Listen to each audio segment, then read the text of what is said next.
Get his castle back. After he was displaced, Arl Tegan rode straight for Dunrin to petition the crown for help. I doubt he'll want our assistance once the Ferelden army lays siege to his castle. Wait. There is a secret passage into the castle, an escape route for the family. It's too narrow for our troops, but we could send agents through. Too risky. Those agents will be discovered well before they reach the Magister. That's why we need a distraction. Perhaps the envoy Alexius wants so badly. While they're focused on Lavelle, we break the Magister's defenses. It could work, but it's a huge risk. Fortunately, you'll have help. This man says he has information about the Magister and his methods, Commander. Your spies will never get past Alexius's magic without my help. So if you're going after him, I'm coming along. The plan puts you in the most danger. We can't in good conscience order you to do this. We can still go after the Templars if you'd rather not play the bait. It's up to you. I like how Dorian... Was it Dorian? I keep forgetting somehow. Anyways, I like how he was literally just waiting behind the door. Or somehow he just happened to come up to the door as he heard us talking. And he makes his grand entrance. You see this so often in so many works of fiction. People are talking inside a room, and then another person just comes through the door out of nowhere, or someone's following behind saying, oh, this person has information or says they want to help, or they say, sorry, I tried to stop them, but I just couldn't for whatever reason. Happens way too often. Also, it's interesting how if you go for the Templars, oh, he's already come out with others. Okay. If you go for the Templars, they don't really argue as much. But if you go with the mages, then everyone's getting on each other's cases and whatnot about it.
Announce us. The Magister's invitation was for Mistress Lavellen and no one else. You lot wait here.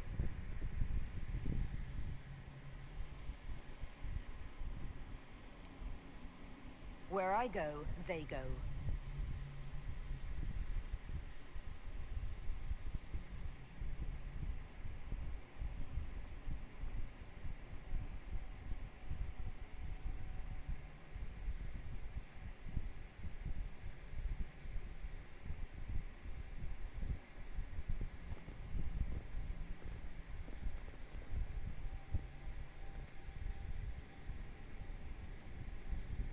My Lord Magister, the agents of the Inquisition have arrived. My friend, it's so good to see you again. And your associates, of course. I'm sure we can work out some arrangement that is equitable to all parties. Are we mages to have no voice in deciding our fate? Fiona, you would not have turned your followers over to my care if you did not trust me with their lives.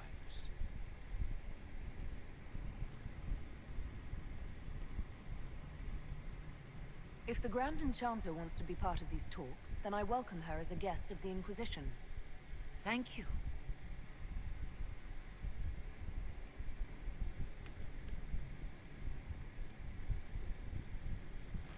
The Inquisition ages to close the breach, and I have them.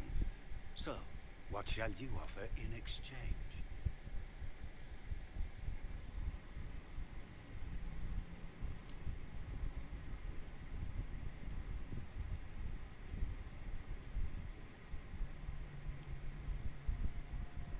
The Inquisition has many backers among the Orlesian nobility. I'm sure we can find suitable compensation. I'm not sure what the Orlesian nobility have to offer that I don't already possess. She knows everything, Father. Felix, what have you done?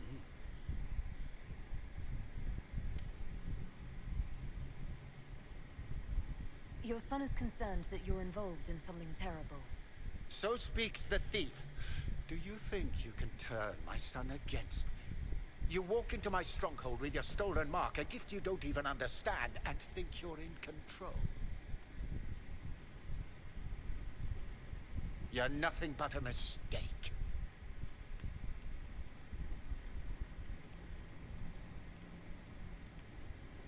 What do you know about the Divine's death?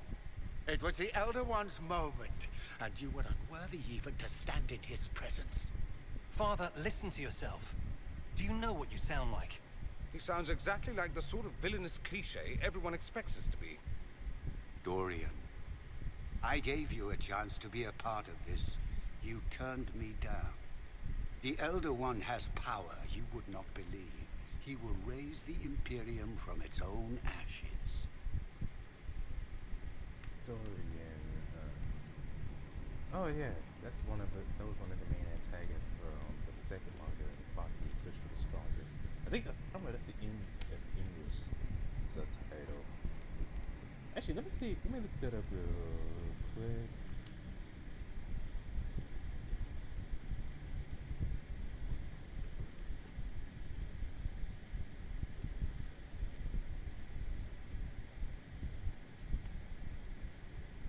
Man, somehow I keep forgetting on occasion how intense the art is for Baki.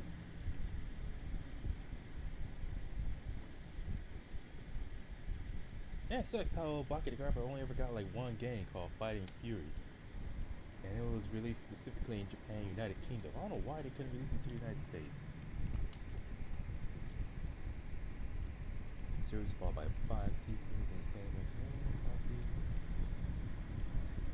Yeah, new grappler Baki in search of our strongest hero. I just say search for the strongest. Makes it easier for me.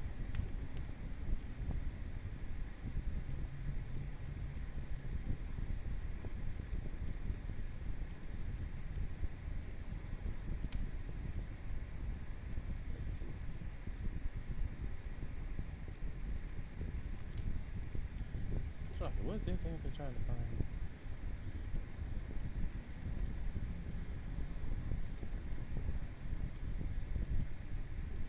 Hey, where's Jack on this list? There it is. Man, this wiki really needs some updated information.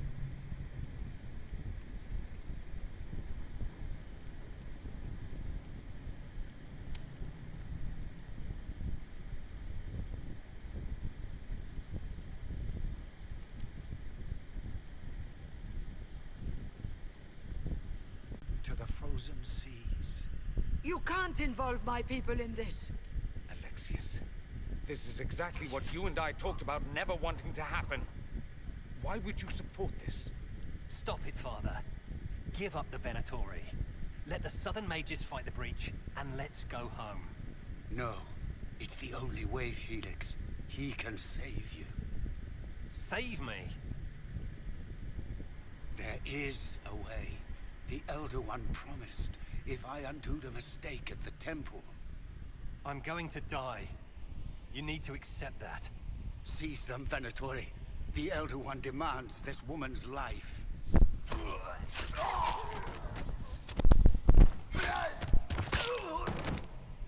Your men are dead, Alexius. You are a mistake. You should never have existed.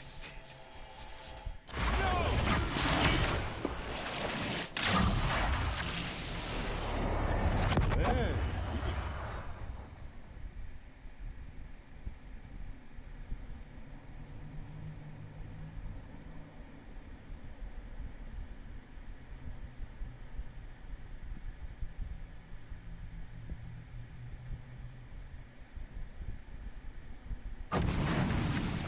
Blood of the Elder One.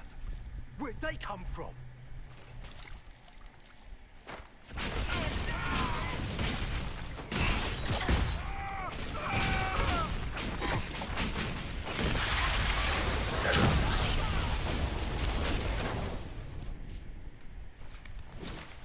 Displacement. Interesting. It's probably not what Alexius intended. The rift must have moved us to what? The closest confluence of arcane energy? The last thing I remember, we were in the castle hall. Let's see.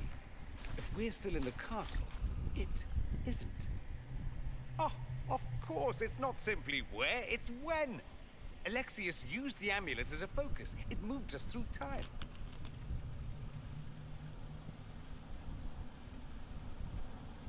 Did we go forward in time or back, and how far? Those are excellent questions. We'll have to find out, won't we? Let's look around, see where the rift took us. Then we can figure out how to get back. If we can. What was Alexius trying to do? I believe his original plan was to remove you from time completely. If that happened, you would never have been at the Temple of Sacred Ashes or mangled his Elder One's plan. I think your surprise in the castle hall made him reckless. He tossed us into the rift before he was ready. I countered it. The magic went wild, and here we are. Make sense? It just seems so insane. I don't even want to think about what this will do to the fabric of the world. We didn't travel through time so much as punch a hole through it and toss it into the privy. But don't worry. I'm here. I'll protect you. There were others in the hall. Could they have been drawn through the rift? I doubt it was large enough to bring the whole room through. Alexius wouldn't risk catching himself or Felix in it. They're probably still where and when we left them. In some sense, anyway. Alexius mentioned an Elder One in the hall. Do you know who he was talking about? Leader of the Venatori, I suspect. Some magister aspiring to godhood. It's the same old tune. Let's play with magic we don't understand. It will make us incredibly powerful. Evidently, it doesn't matter if you rip apart the fabric of time in the process.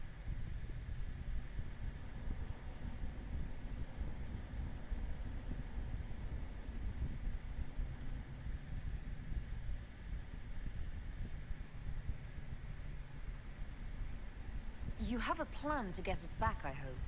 I have some thoughts on that. They're lovely thoughts, like little jewels.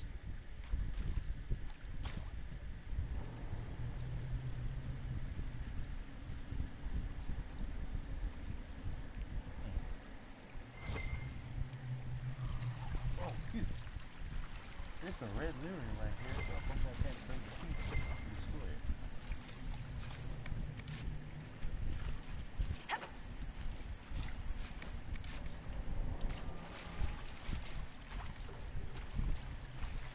Dorian's funny in this game, though. The way he talks and behaves. Like an old school type of gentleman.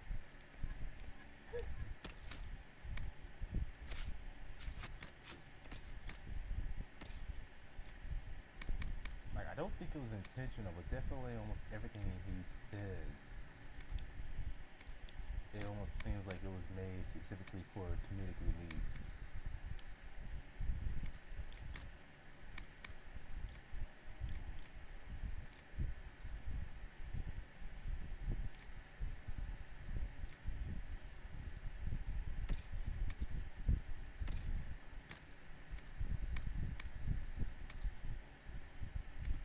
Interesting how, like, unlike when you go to the Templars, like, you go to the Templars, eventually you encounter Cole, and he ends up helping you, like, at some later point. Wait a minute, Cole just go.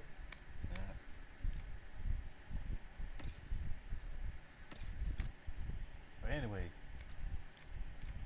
like, it's a while before you finally get to Cole, and at some point he eventually starts to help you. But not so direct, like he helps free you from the demon's control. Let's see, 1, 2, 3, 4, 5, 6, 7, 8.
anyways, back to what I was saying earlier. Like, at first, let's see, Cole helps you to escape the demon that has you trapped in some kind of mindscape. But with Dorian, he helps you from the beginning if you go with the mages.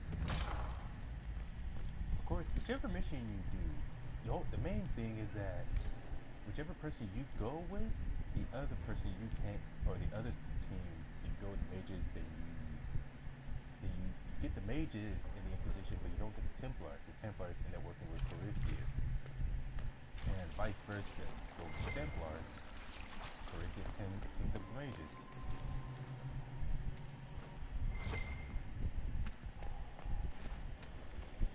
And also, the only other thing it affects is like who ends up helping you or who you encounter during the mission between Dorian and Cole. Of course, Dorian, you end up meeting with him at Redcliffe long before this mission. Cole, you don't meet him until that specific mission with the Templars. But regardless, when Corypheus, whichever army he brings to Haven, ends up attacking you. Andraste blessed me, Andraste guide me, Andraste guide me. What did they... Andraste bless...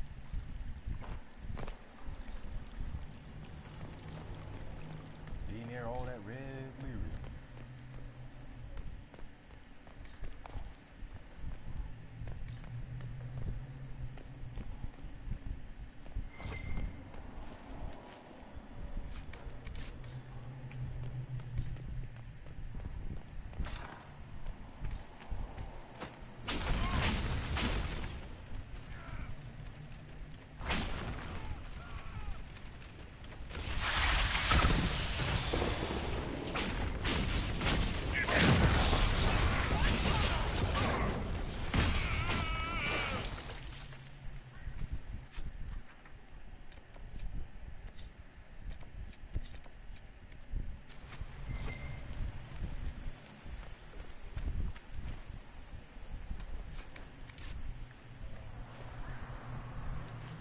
Well, it's a good thing we got Dorian here alongside us instead of having to go all this way by ourselves.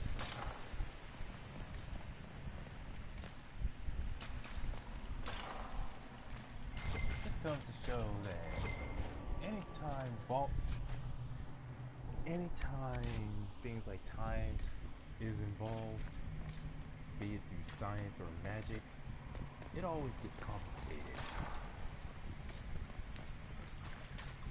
Even with magic being a heavy theme in this game, the idea of someone using magic to go as far as to manipulate time is almost completely unheard of. To the point when Dorian first brings it up at Redcliffe, the members of the Inquisition are like, that's impossible, there's no way. And then even when you come here, the idea that magic is somehow involved, again, it leads to so much doubt. People being all like, that's impossible, there's no way. No, I was just here, wasn't I?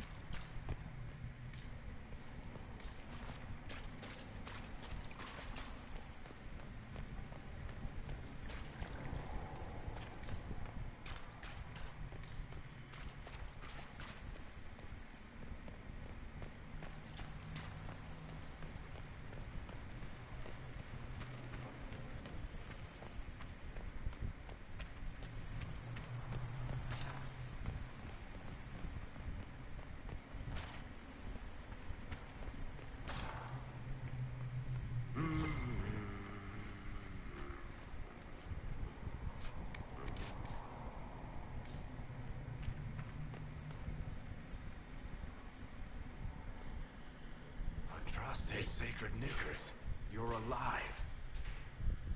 Where were you? How did you escape? We didn't escape. Alexius sent us into the future. Everything that happens to you is weird. You don't look so good, Varric. What happened? Bite your tongue. I look damn good for a dead man. You're no more dead than we are. The not dying version of this red lyrium stuff? Way worse. Just saying. We get to Alexius, and I just might be able to send us back to our own time. Simple, really. May not be as easy as you think. Alexius is just a servant. His Elder One assassinated the Empress and led a demon army in a huge invasion of the South. The Elder One rules everything. What's left of it, anyway. Alexius is really not the one you need to worry about. Well, then we just gotta go back to our time before that happens. I promise you, Varric, we'll make sure none of this happens. I'm pretty sure you're crazy. Or I'm crazy. Either way, it's a nice thought. You want to take on Alexius? I'm in. Let's go.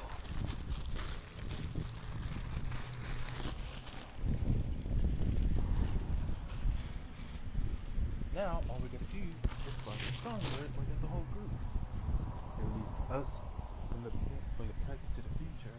And then, well, this is exactly what I'm talking about.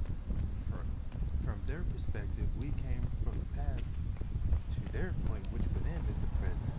But from our perspective, we came from the present to the future.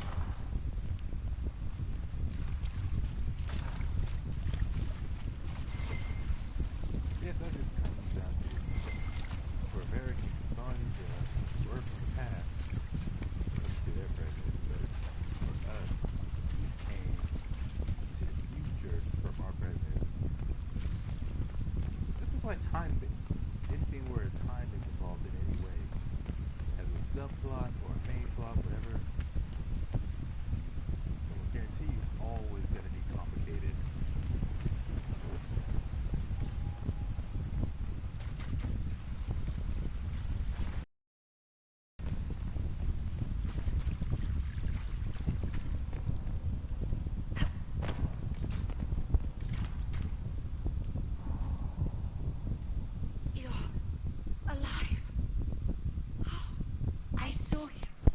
Disappear into the rift.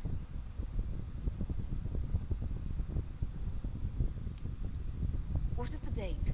I need to know how much time has passed. Harvestmere. 942 Dragon. 942? Then we've missed an entire year. Oh, I thought it'd been more than that. A little more. We have to get out of here. Go back in time.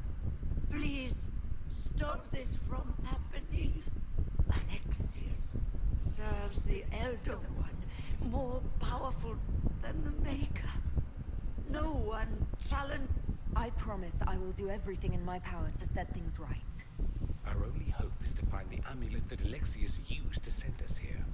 If it still exists, I can use it to reopen the rift at the exact spot we left. Maybe.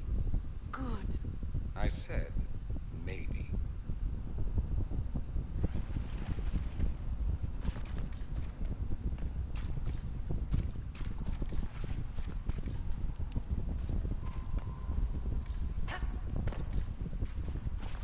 Fine, Liliana.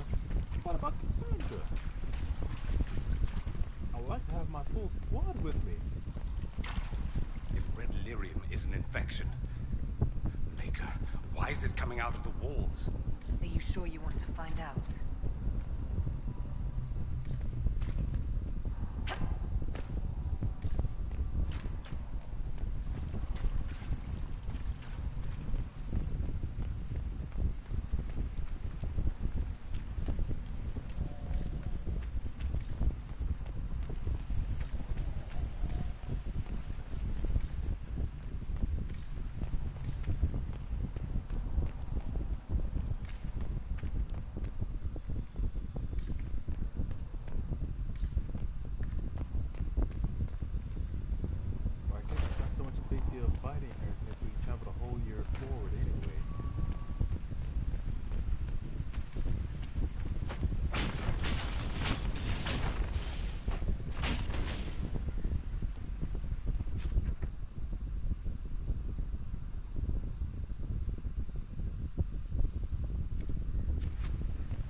ever seen any other form of lyrium, as far as I can remember.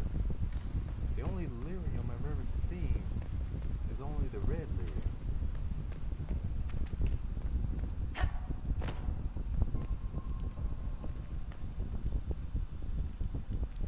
don't get it. Varric was in that cage. Could not have been sent that far, right?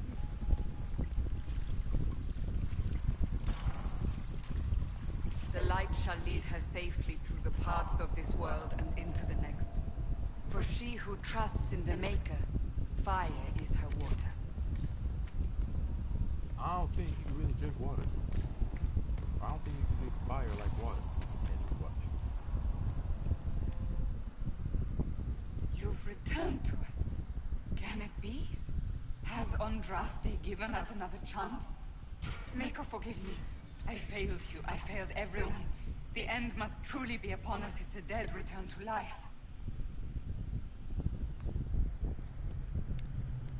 I'm not back from the dead, Cassandra. I just got... Well, this is hard to explain. I was there. The Magister obliterated you with a gesture. Alexius sent us forward in time. If we find him, we may be able to return to the present. Go back in time? Then, can you make it so that none of this ever took place? That's my hope. None of this will happen. Andraste, please let that be true.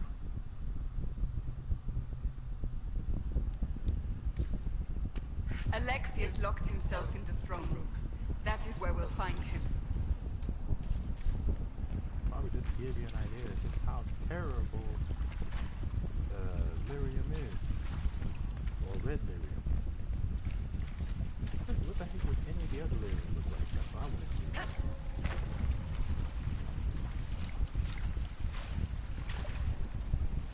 Wait a minute. Is this what? I was never seeing the exact room like this when we first started. I guess it was on the other side of that door. I'm gonna go around. Maybe.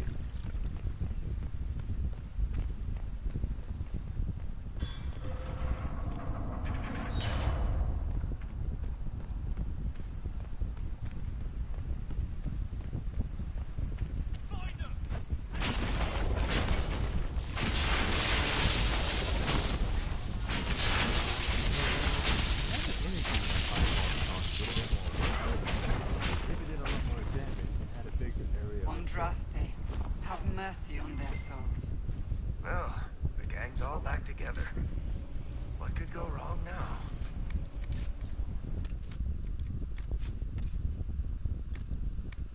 Seriously, if there's one thing I learned is that be it through magic or through whatever other method, time manipulation is no fun to deal with at all.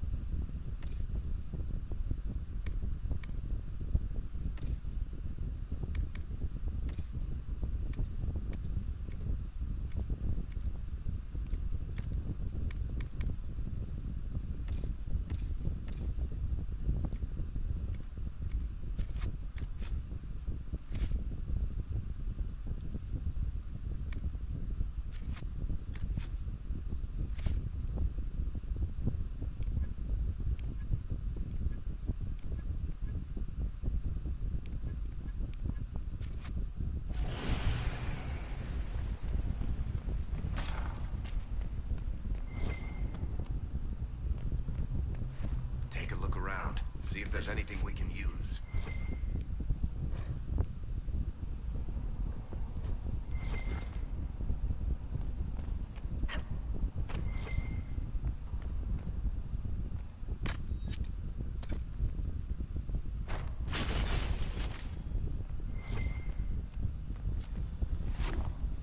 Here, let me try.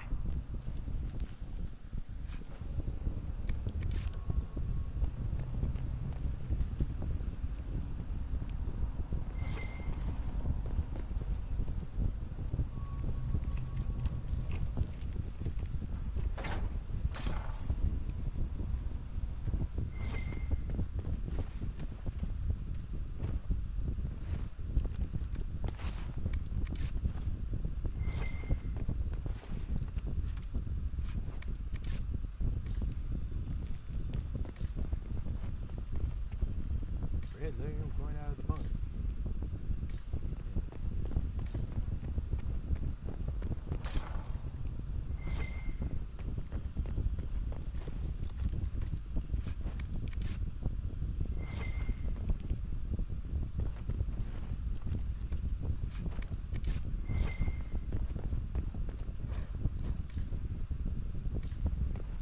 What the heck?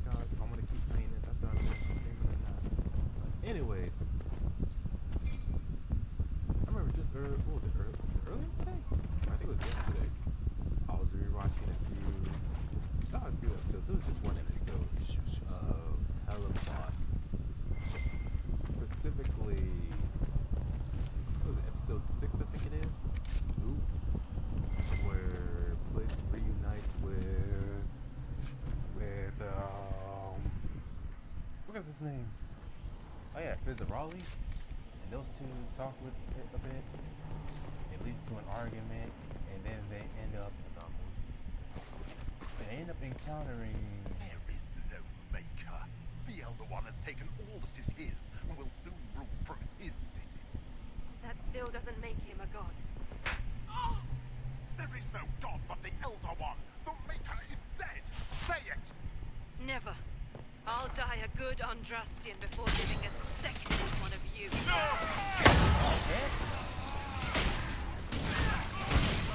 The warrior!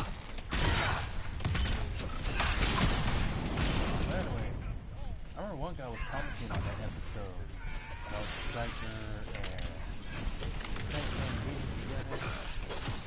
And he talked about Striker saying, how are you in the same room Surprised they left her alive this long. How are you in the same room as Crimson and you're still the biggest dick in the room?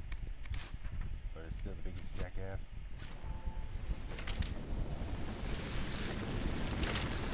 But again, they're both jackasses.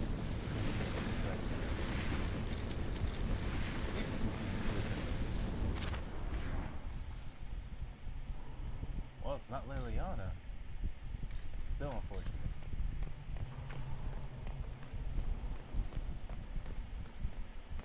Tell me how Lavella knew of the sacrifice at the temple.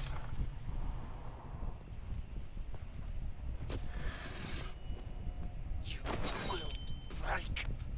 I will die first. Or you will.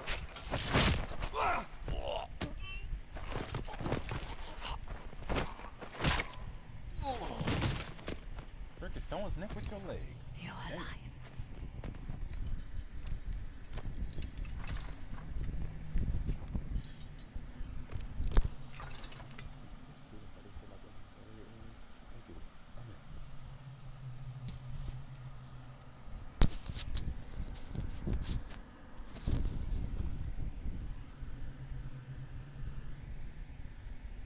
You're safe now. Forget safe. If you came back from the dead, you need to do better than safe. You need to end this. Do you have weapons?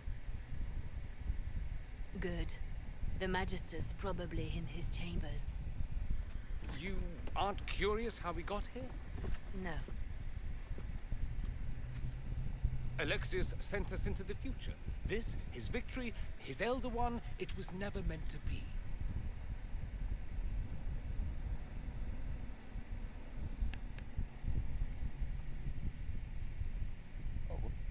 I need to find Alexius and reverse the spell. If we can get back to our present time, we can prevent this future from ever happening. And mages always wonder why people fear them. No one should have this power. It's dangerous and unpredictable. Before the breach, nothing we did. Enough. This is all pretend to you. Some future you hope will never exist. I suffered. The whole world suffered. It was real. Hey, Liliana, how about you go be a bitch another time? We got more important things to worry about. What happened while we were away? Stop talking. I'm just asking for information. No, you're talking to fill silence. What a scoot, dude. Great to see you still streaming. Still streaming? What? Also, I remember I did his mission a long time ago, but I forgot how much of a bitch Liliana is. I understand she's been through a lot, but dang woman, we need information so we can go back in time and stop this from happening.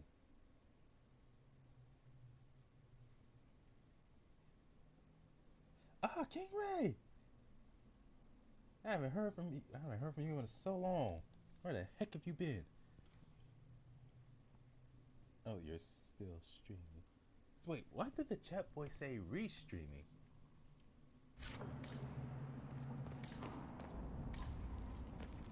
You know, maybe I should consider using Tribune. What the heck are you doing?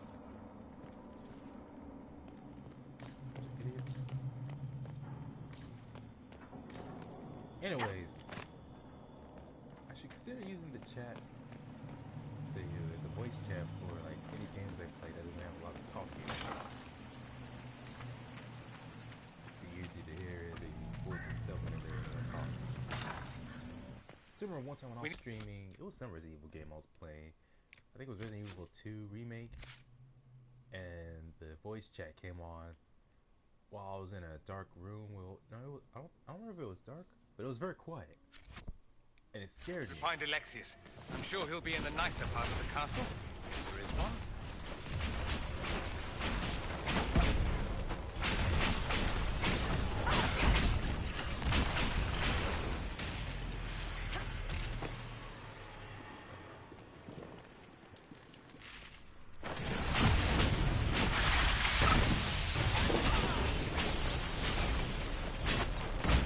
It has been a while, been working a lot and moving out on my own. MK1 on Switch has been my free time recently. Oh, MK1. Unfortunately, if I remember, that's only on PS5. There is no PS4 version.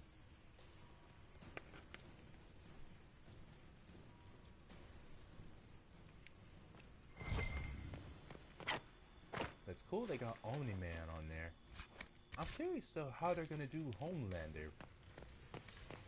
Because Homelander doesn't have a fighting style. Because he has absolutely no training, no actual combat experience. And rarely does he ever use physical force. That's why a lot of people believe unlike Omni-Man, his animations are gonna be even more limited and more simplified. And far more focused on zone. Pretty sure Homelander is gonna be a zoner. For his rituals. No! Let me, Linnea. Yeah, that's what I'm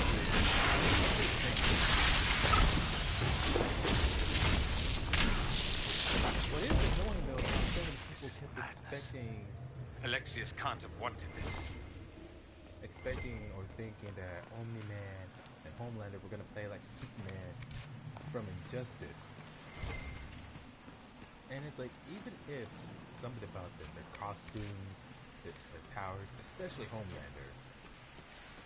Homelander more so than Omni-Man, his powers were inspired by Superman.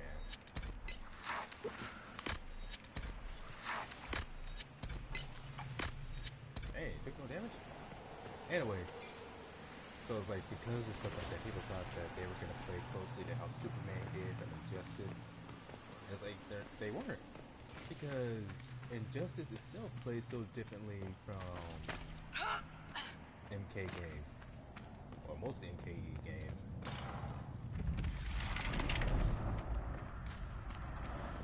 The breach, it's everywhere. Mic audio is a bit low. It was only dwarves who were afraid of the sky. No. Just good sense.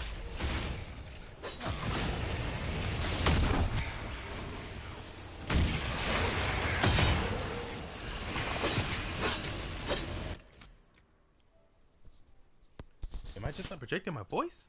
Is that it?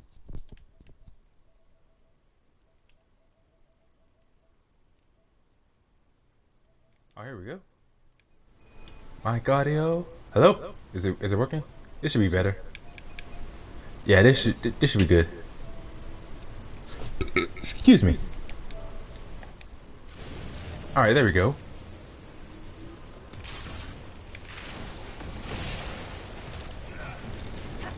Huh. Somehow I missed that.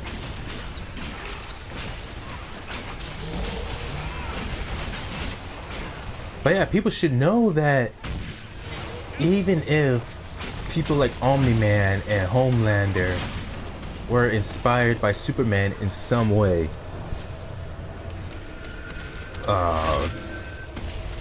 they don't have to play like him.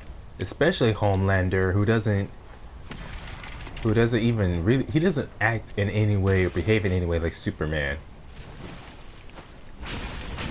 Like I said earlier, he doesn't even use physical force that much in the same way like someone like Superman.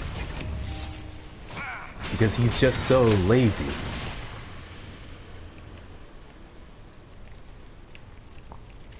But what was the other thing I was about to say? I am begging for Casey Jones and Kick-Ass for the next combat patch. Okay, Kick-Ass I can understand. Casey Jones? That would make sense if you're talking about Casey Jones or the anyone from Ninja Turtles in the comics. Because the comics were the Ninja Turtles, the whole franchise originated from comics, which was far more graphic and definitely not safe for kids. It's the cartoons and live action adaptations that keep... That's actually what bothers me so much. Because a lot of people grew up watching Ninja Turtles cartoons, the 80s series. For me, I grew up with the 2000 series. But what irritates me is just every time they adapt the Ninja Turtles, who again originated from comic books, they always got to make it kid friendly. I don't think you're ever gonna, at this point, I don't think we're ever gonna see a rated R Ninja Turtles film, unless someone really pushes for it. Because seriously, if you read the Ninja Turtles in the comics, it gets very graphic. The violence, the language, all of it. Graphic, dark, however you want to describe it. But what was I saying earlier?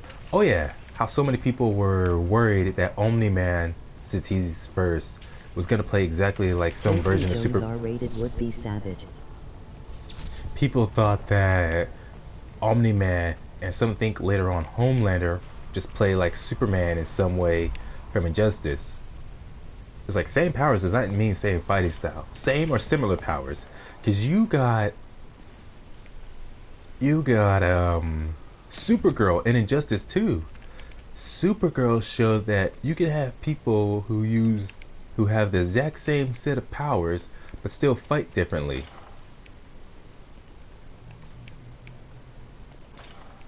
Like Superman has two projectiles that he uses heat vision. One where it's a simple projectile that flies across the screen, slow startup, but then fires pretty quickly. Knocks the opponent down when it hits. And another one that can be used in the air, where he fires at the ground below him, and then he raises his head up as the projectile travels across the ground. And it can be done in the air as well.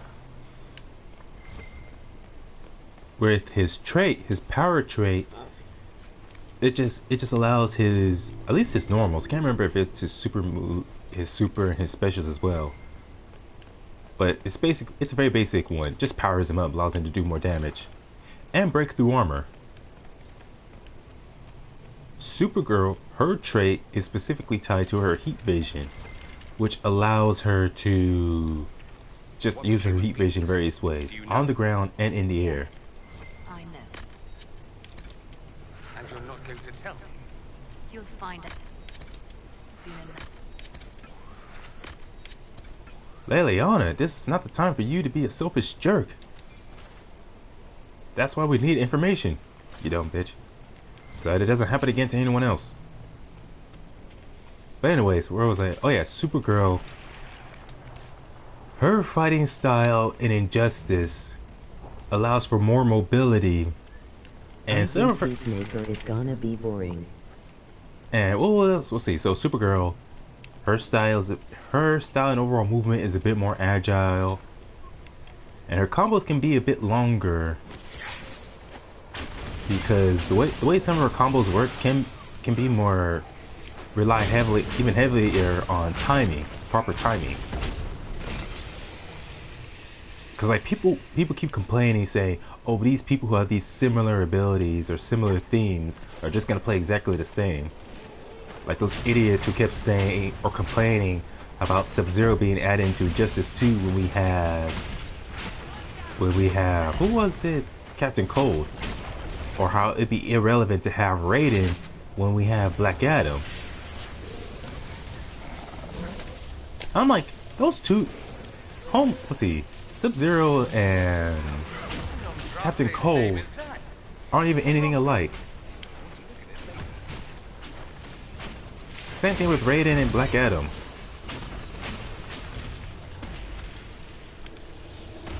Like, Black Adam is a well-trained combatant from back in ancient Egypt who knows how to use his powers. Raiden, his whole fighting style is like basically Kung Fu, but with electrical powers. Alexius will likely be there.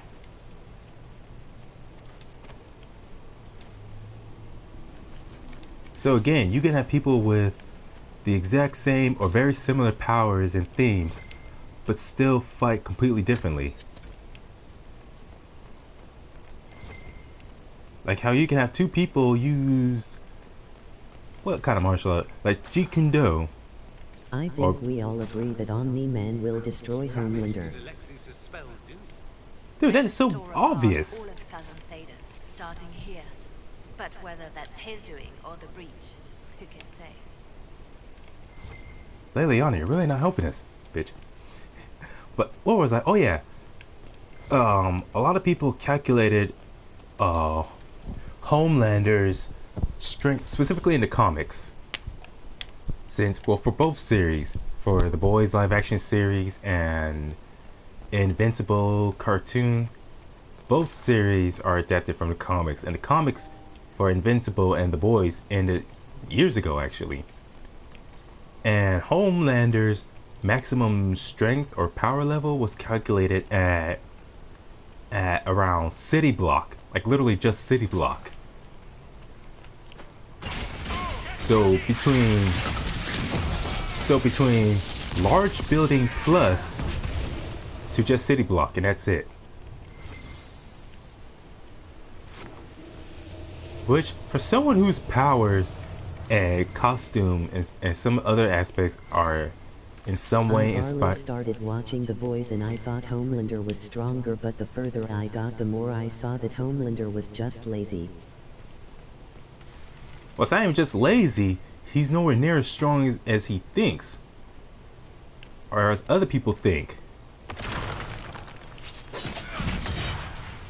But anyways, as far as overall power scaling, again, he's only between large building level plus to City Block level. And it's like, you know how pathetic that is? For a cliche evil Superman? That is literally just, let's see, City Block level. That is like high B tier to A tier in Baki the Grappler. Because Baki the Grappler has gotten to the point where the A tiers, it's more common for the A tiers to now be multi-City Block plus, and the S tiers to be town level. So basically, in terms of overall power, physical power, Homelander would be about B tier, if not very low A tier in Baki. And Baki, they don't have no insane superpowers like that. Everyone's just superhuman. But they don't have no heat vision or teleportation or anything like that. And considering what very skilled martial artist everyone in Baki is, that's like a lot of people say, hey, how would things go if Yujiro fought Homelander? A lot of people agreed. Yujiro himself would make Homelander discover his inner... Oh yeah. A lot of people agreed that Yujiro would be able to make Homelander understand his inner woman.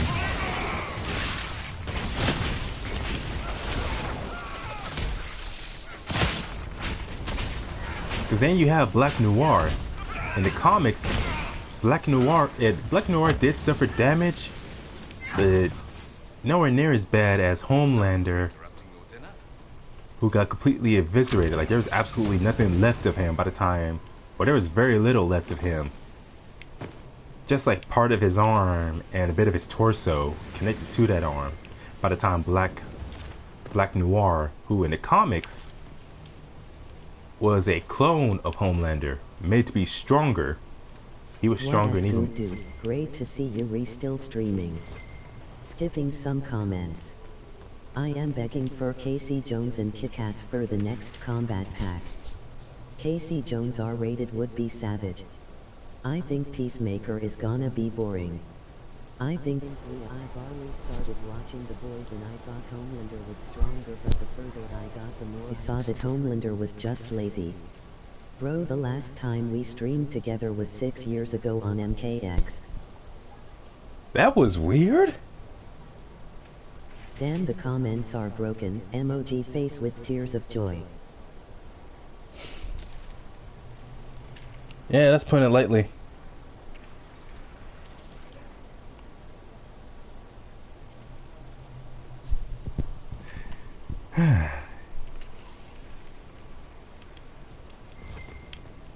Now, where was I? Oh yeah, how Yujiro alone would have no problem with Homelander. So yeah, the mid to high, well, basically almost everyone in A, just about everyone in A tier, and obviously the S tiers for Baki the Grappler, would have no problem with Homelander. Y'all better start answering my dang questions instead of being so rude to me.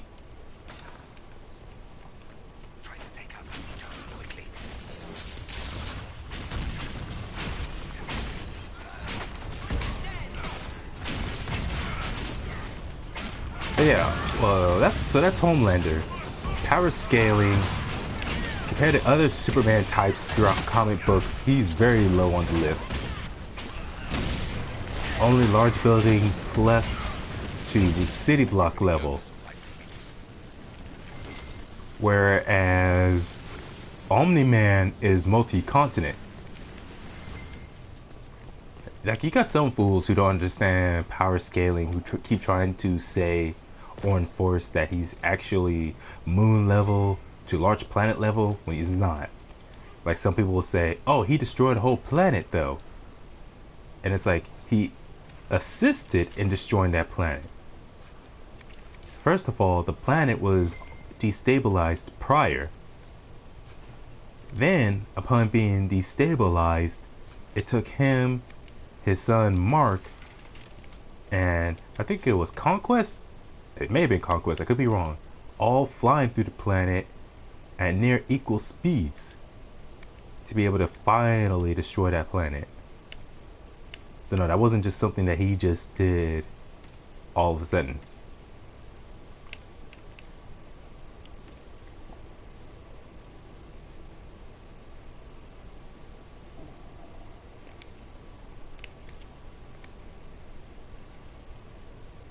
Man, enough of this VTAR stuff. I hate how they keep giving. I hate how often this game gives me Kunari only stuff, and unless the character Gotta head out. ILL try to see you in the next stream. Peace out, dude. All right, see you, Ray.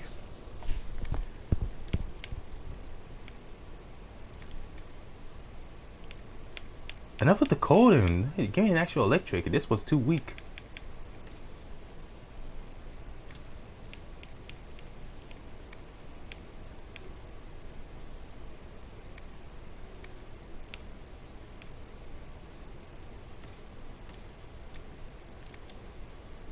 Level 2. Ah, dang it.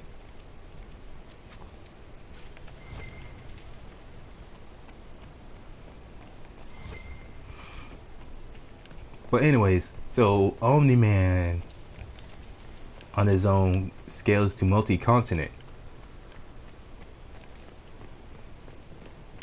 It's like, do you have any idea just how sad of a one-sided stomp that is? Homelander only only large building level plus to city block level. Omni-Man all the way up at multi-continent.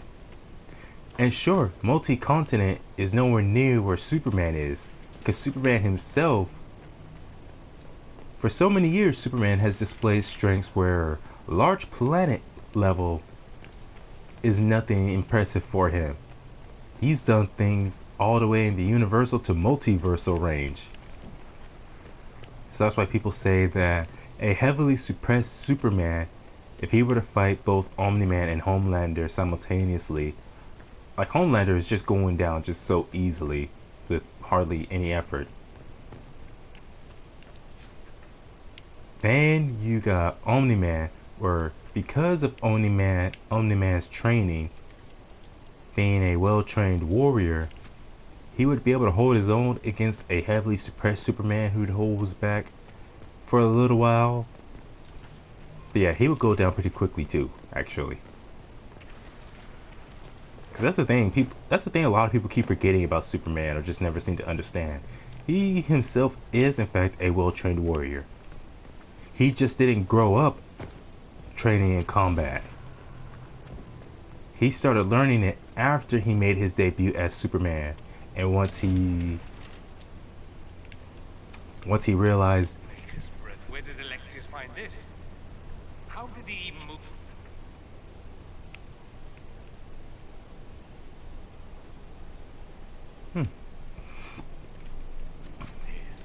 Can we open it? Perhaps, but it looks quite strong. How desperate and paranoid must he be? Servants must have a way through. He has to eat. There we go. Let's look around. Block the stairs! Well, anyways, where was I? Oh yeah, Superman has received training, learned a few techniques from other people as time went on. Like Silver Age, which is a pre-crisis or post-crisis? No, I think it's definitely post-crisis. Silver Age post-crisis, he received training from Mongol II, and hey, even at one point Muhammad Ali, actually, like he got a few pointers in boxing from Muhammad Ali of all people, as well as a bit of training in boxing from Wildcat. Enough with the VTAR stuff, man. I only have one Kunari on my squad. Seriously, the game only gives you one Kunari you ever get to team up with, that being Iron Bull. The only other exception is that the character you create, the Inquisitor, is chosen to be Kunari. Anyways, what was it? Oh yeah, so post-crisis, Silver Age post-crisis, into Bronze Age, all the way to pre-Flashpoint, Superman had received training, learning a few techniques from Muhammad Ali, Mongol II, Batman, Wonder Woman, and I think there was also a few others. There was even a point in time where Wonder Woman and Superman ended up in, I think it was Valhalla, and they trained and fought there for over 1,000 years. It's just that obviously a few thousand years for them would be a very short amount of time in the actual present, due to how time works differently in different realms.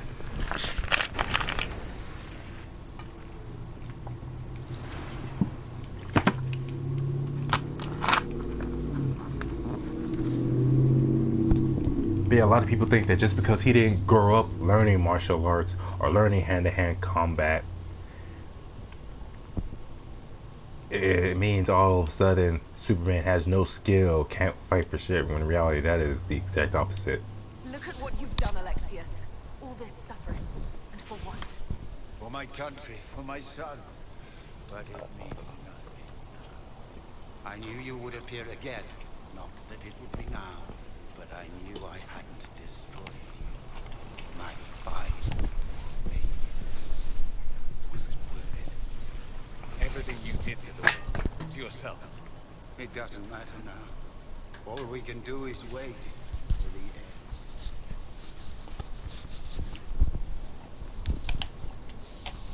does matter. I will undo this. How many times have I tried? The past cannot be undone. All that I fought for, all that I betrayed, what have I wrought? Ruin and death, there is nothing else. The Elder One comes for me, for you, for us all. Felix. That's Felix. Take his breath, Alexius. What have you done? He would have died, Dorian. I saved him. Please, don't hurt my son. I'll do anything you ask. Man, it's always crazy, whether it's in fiction or real life, all the things people will do where their main goal is trying to save someone. But damn, that's just cold.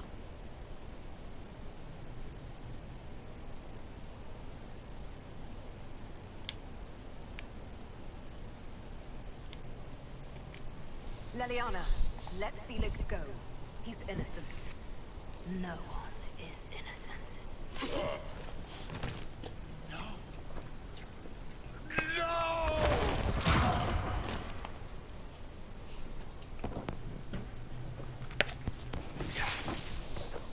I gave the world for Felix. You will not take him from me. He's already been taken.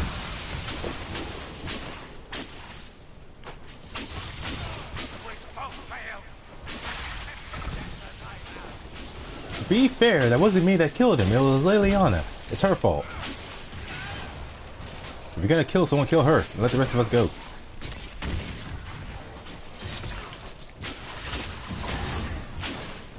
Where are your assassins this time?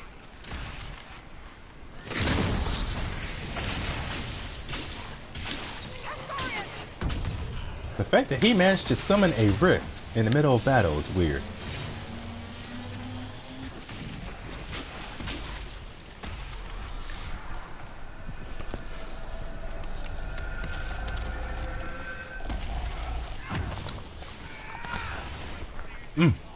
There is no better ramen than chicken ramen noodles. Unfortunately, I can never get beef. No matter how much I try, I can never get beef ramen to taste anywhere near as good.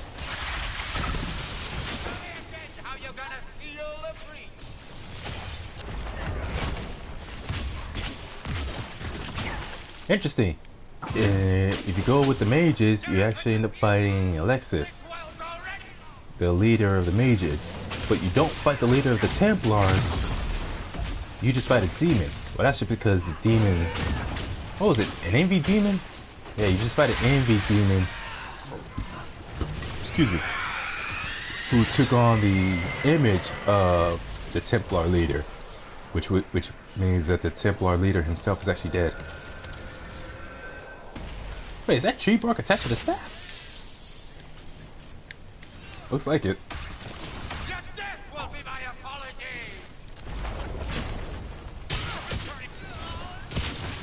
It sucks that all the staff the mages use in this game, you don't get to use them as like bow staff, which sucks because Dorian himself literally uses his staff like one, like a bow staff, close range combat.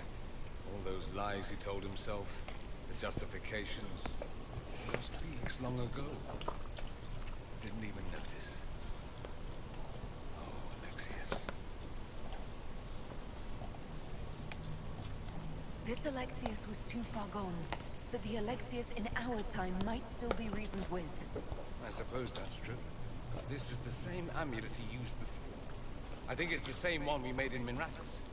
It's relief. Give me an hour to work out the spell he used. I should be able to reopen the rift. An hour? That's impossible. You must go now.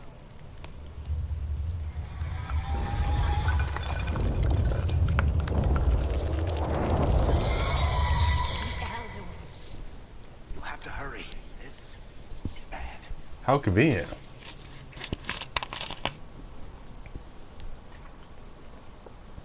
We'll hold the main door.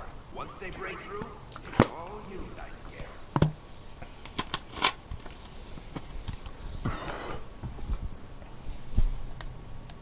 We'll make this count. The only way as if this day never comes. Cast your spell. You have as much time as I have arrows.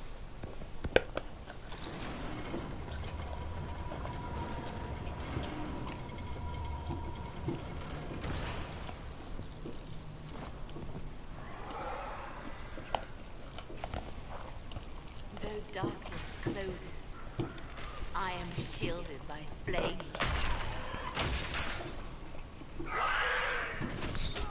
Andraste, guide me. Maker, take me to your side.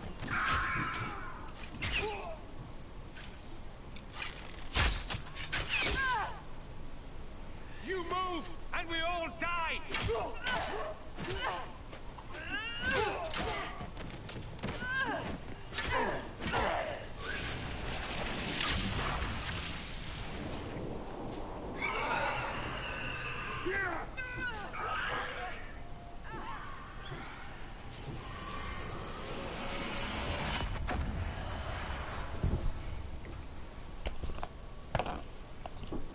You'll have to do better than that.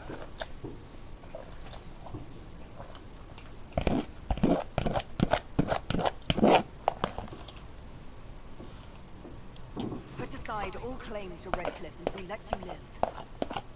You won.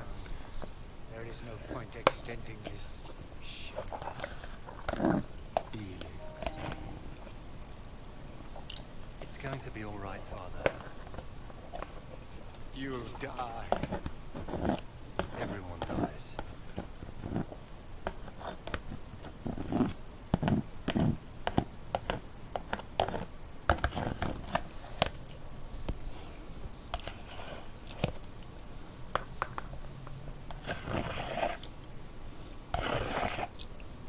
Well, glad that's over with. Well, look who showed up at the last second.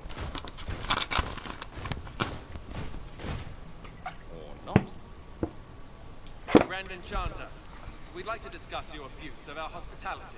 Your Majesties, when we offered the Mage's Sanctuary, we did not give them the right to drive our people from their homes. King Alistair, Queen Anora, I assure you, we never intended... In light of your actions, good intentions are no longer enough. You and your followers have worn out your welcome. Leave Ferelden, or we'll be forced to make you leave. But we have hundreds who need protection. Where will we go?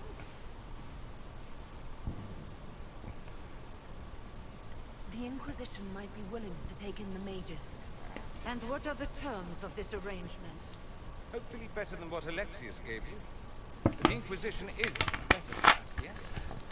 I know you are a mage, but consider how these rebels have acted. They must be conscripted, not coddled. I've known a lot of mages. They can be loyal friends if you let them. Friends who make bad decisions, but still loyal. It seems we have little choice but to accept whatever you offer.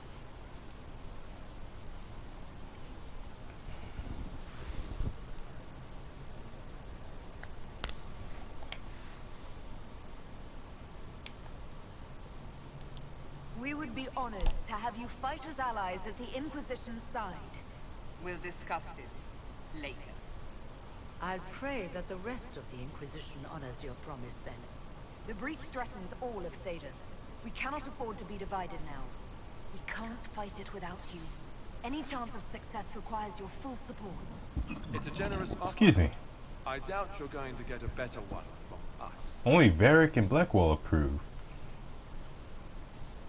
Wait, why would Iron Bowl disapprove?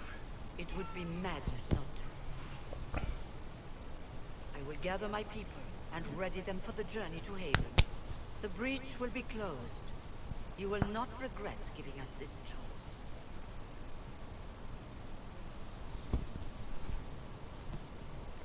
Of course, it doesn't surprise me Sarah would disapprove, considering magic. Here's the weird thing, though. It's like, because her main thing in joining the Inquisition is that, like, she's got spies everywhere in the form of the Red Jenny and all of that. So, if anything, her disapproving whenever we do anything as far as, well, anything, magic, Templars, or whatever else, you would think to yourself, oh, what Sarah and Iron Bull, of all people, think is irrelevant. It's not a matter for debate. There will be abominations among the mages, and we must be prepared. If we rescind the offer of alliance, it makes the Inquisition appear incompetent at best, tyrannical at worst. What were you thinking, turning mages loose with no oversight? The veil is torn open.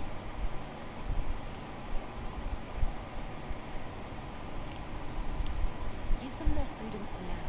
If they prove later they can't handle it, impose restrictions. And how many lives will be lost in this? With the veil broken, threat of possession. You were there, Seeker. Why didn't you intervene? While I may not completely agree with the decision, I support it.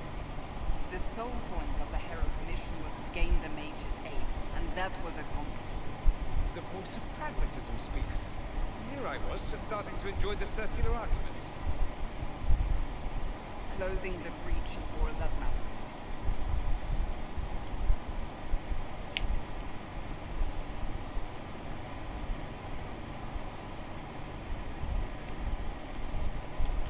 Closing the breach will require a lot of magic, and that means Lyria. I have contacts who can help. Contacts meaning smugglers? Send them word. We need every advantage. We have legitimate Lyrian supply lines already. Don't need to hear of this. Keep it under... rises. Chaos for everyone. One battle at a time. It's going to take time to organize our troops and the mage recruits. Let's take this to them. Join us. None of this means anything without your help. Thank you. I'd be honored to help with the plan. Meet us there when you're ready. I'll skip you, Council, but I would like to see this breach up close. Then you're staying? Oh, didn't I mention? The South is so charming and rustic. I adore it to little pieces.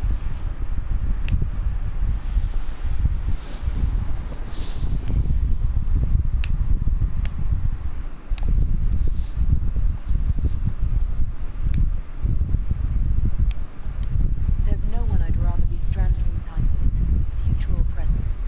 Excellent choice. Landed again anytime soon yet? I'll begin preparation. Story is funny. Make a willing, the mages will be enough to grant us victory. Because again, it's like, you're not going to be able to recruit both. Either you get with the Templars or you get with the mages.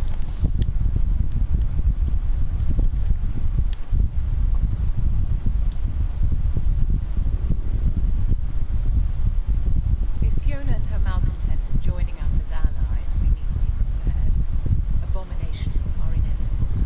Cullen doesn't have enough Templars to handle incidents. Some of the rank and file need to be trained. Here's the thing about that though, because magic is involved regardless of whoever or whatever. That's the thing with Dragon Age, especially Inquisition, because even the Templars use magic. They just don't rely on it as heavily as the mages. Like, they just mostly use it to increase their physical combat abilities. But yeah, either way, both sides are, like, one thing you learn, especially later on, is that no matter which side you choose, both sides from the very beginning were corrupted from within. So really, it doesn't matter who you go with. Corypheus gets control of the other, which again just shows that either side is screwed if they're not chosen to help. The last thing we need are abominations running amok. I knew you would have a proper grasp of the situation. I'll have a word with Cullen. We are reliant on his people, absolutely. There has never been a greater threat to mages than the breach. Until it is closed, no one is safe.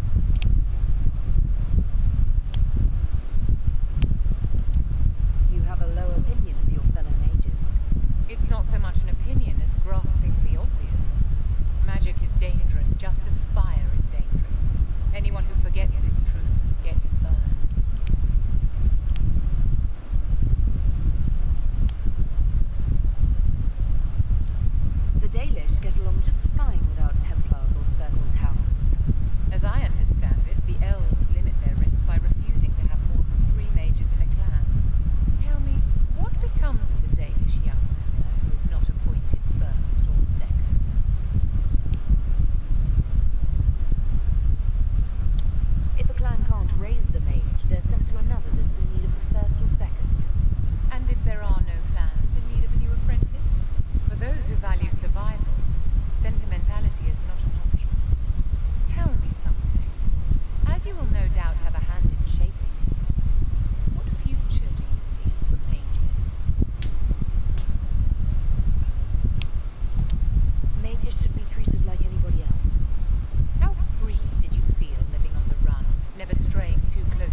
Yeah, she is. It's stuff like that where at first I'm thinking, man, Vivian's such a bitch. But then she says other stuff like that that makes me think, yeah, she has a point.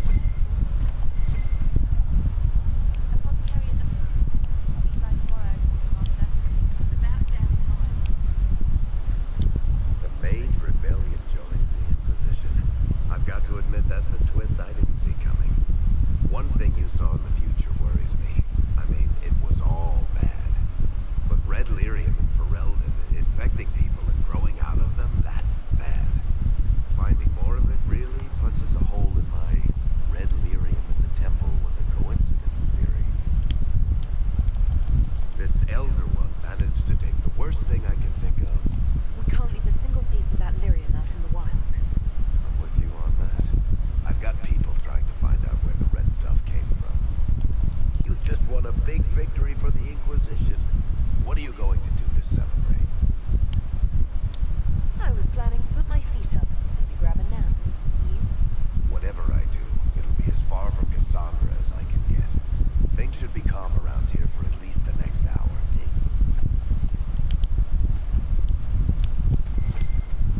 And yet rarely does it ever truly feel calm. As they say, the calm before the storm. Good day. Well, that's mages all over. So many robes. I bet all of Ferelden's stuff like hers. I'll just be the other side of it. Statistics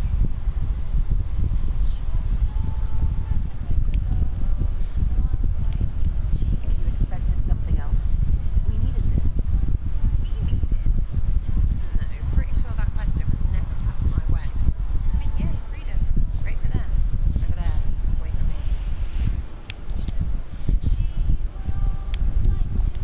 I'll be back in minutes. Go on. Like at some point you just gotta accept that some people just don't like certain types of people or a specific individual.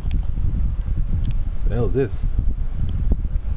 Anyways, no sense in trying to like make someone like someone or something. The Inquisition supports free mages. What's next? Elves running Halamsharal? Cows milking farmers? Cows milking farmers. Creepy. Sounds like some bestiality type stuff. I take it you don't agree.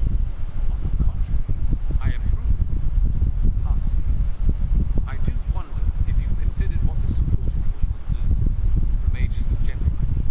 The Inquisition is seen as an authority.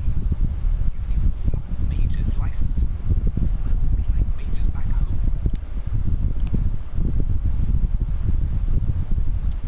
What would be wrong with that exactly? Nothing. First. Thing is, the Imperium was once just like myself. Templars, proper circuits, all that rot. Not that this is reason to oppress them. So I take it you're Danish. Is that the correct word here? Yes, that's right. Don't have Danish clans coming forward, for obvious reasons.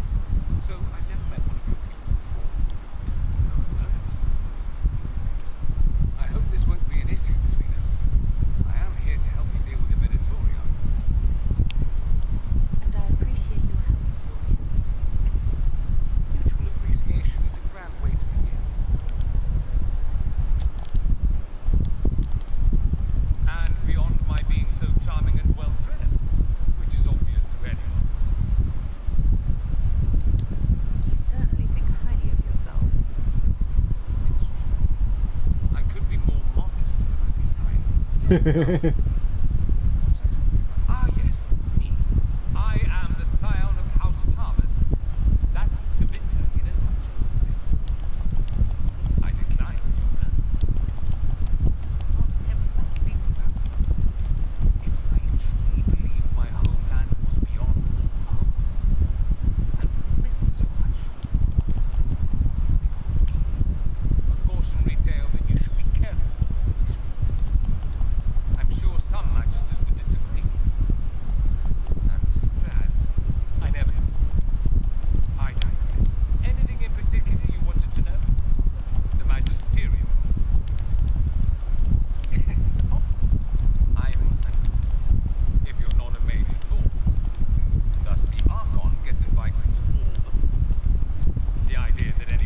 Man, so much dialogue. If you're a second-class citizen among a pack of piranha, however, your outlook changes. Of course.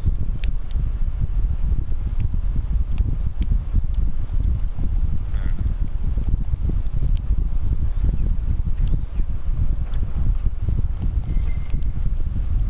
You just keep the wounded breathing, sister. I'll get you what you need.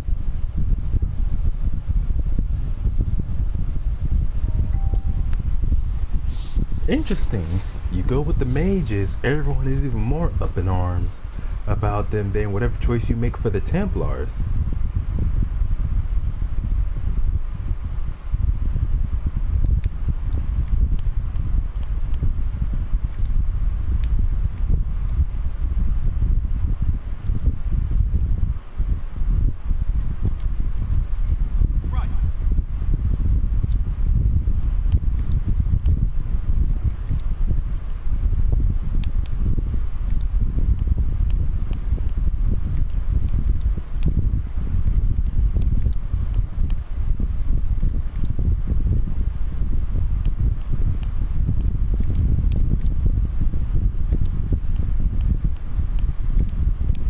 Amazing how much of the stuff that we have to make or that we get to make that requires elf fruit.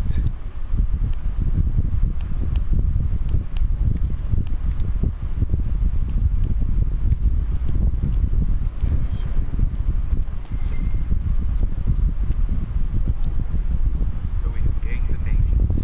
Excellent. They should be able to seal the breach. You are certain you experienced time travel. Could it have been an illusion? A trick of the Fade?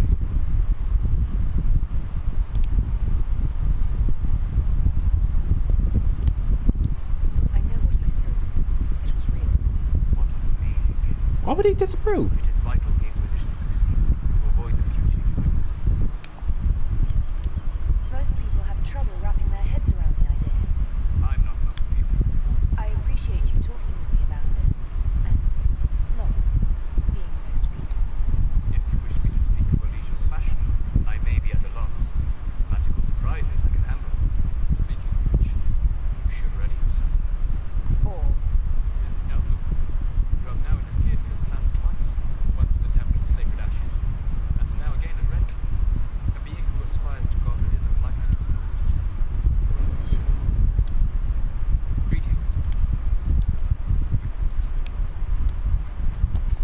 Yeah, you know, crazy thing is, Solus is not wrong. The territory isn't supporting us. I told you. Without the Divine, You people, with your fancy robes and your fancy words, you think you're sitting a better chance than the rest of us, but you really only hear yourselves nattering on. We don't need a divine. We have the Herald, and whatever she says is good enough for me.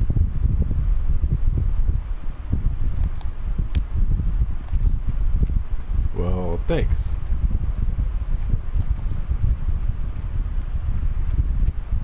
Honestly, part of what sparks my distrust of the Chantry in this game is mainly because of people like Rhetoric.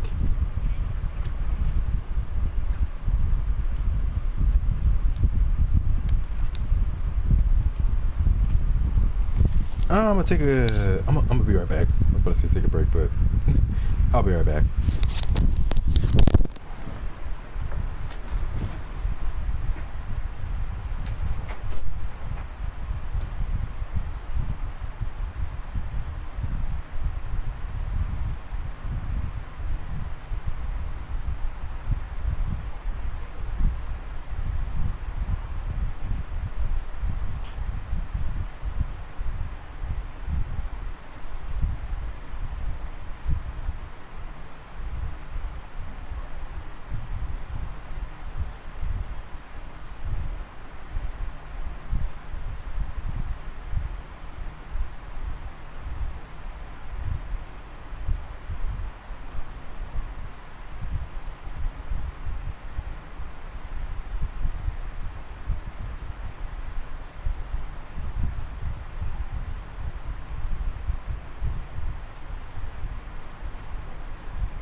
Alright, I am back. I'm thinking, like, it sucks how no matter who you go with, Templars or mages.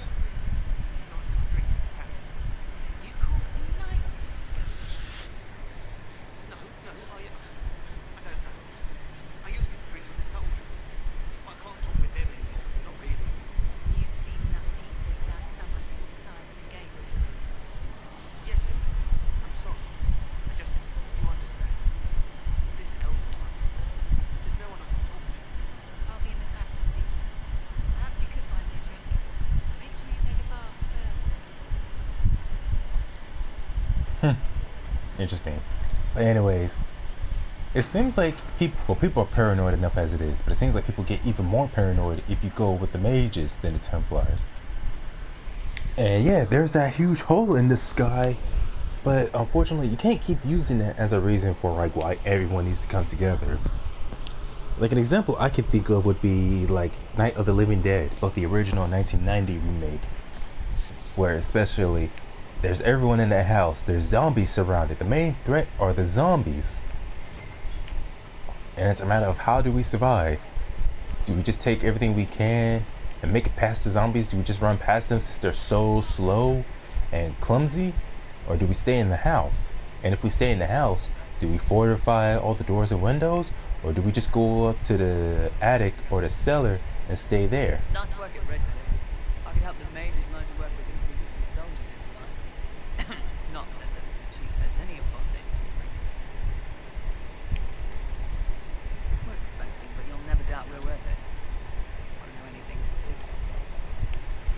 And also especially the worst issue being how Ben and Cooper, being the biggest, the largest, or the loudest voices of that group, did not want to cooperate with each other at all. Cooper wanted to stay in the cellar where they believe it's safe. Cooper wanted to fortify the house. And in the 1990 remake with Tony Todd, it was still the same thing. So, that's a intergalactic with the future.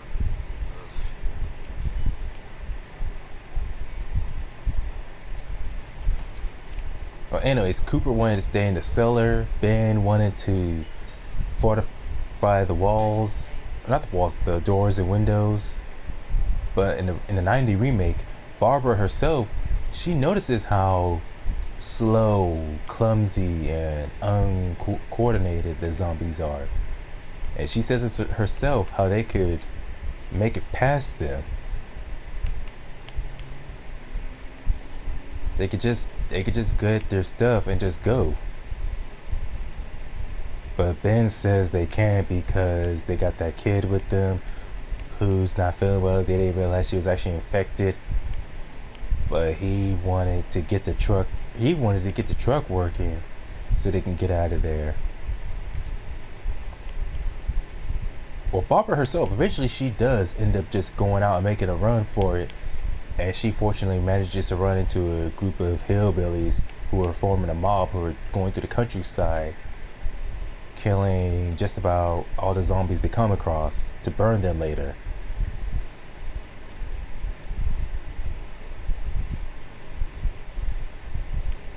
Then, whereas Ben and Cooper, well, Cooper's plan the whole time was just to stay in the cellar. And that's assuming that eventually the zombies wouldn't somehow manage to break through, of course. He was absolutely certain that his plan was sound. Also, he was the worst in that one. He did not want to cooperate with anyone at all. He wanted everything done his way. Because he was certain his plan was the only good plan. And of course, especially in the 90s remake, where Ben goes into the cellar after he gets injured after a shootout between him and Barbara against Cooper over how to deal with Cooper's daughter who was infected. At some point, Ben finally goes into the cellar. But when he goes into the cellar, he sees the keys to the gas pump. Because at first the keys to the gas pump, they thought they already had the keys necessary. But they find out later on, they didn't. And unfortunately, all Ben could do was just laugh at the irony. The last bit of his sanity gone. as he eventually succumbs to his injuries.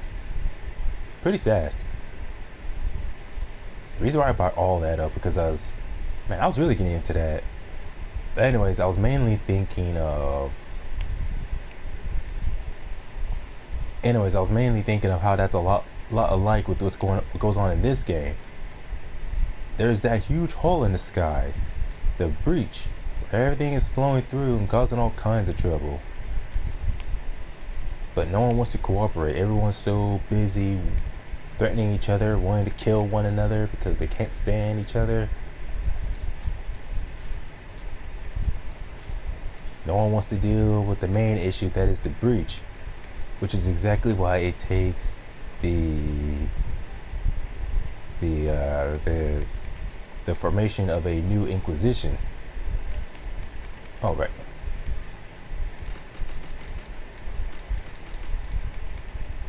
And of course, at first, so many people fear and outright despise the Inquisition, thinking that it ain't nothing but a bunch of... basically thinking it ain't nothing but a bunch of hooligans looking to cause a little bit of trouble.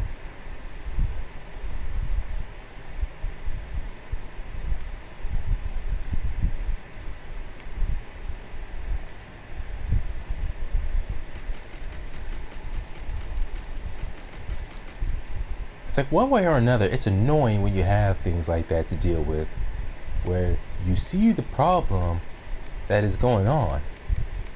You know exactly what's at stake here, but they don't want to cooperate. Everyone wants to just fight and threaten each other.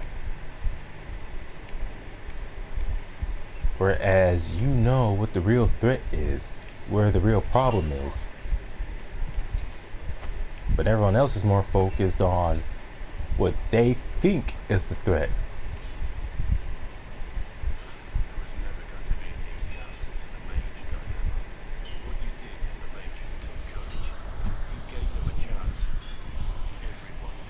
See, Blackwell understands.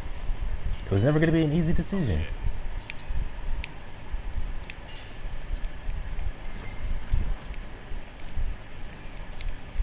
Because again, even if you go with the Templars, same thing. It's not going to be an easy decision.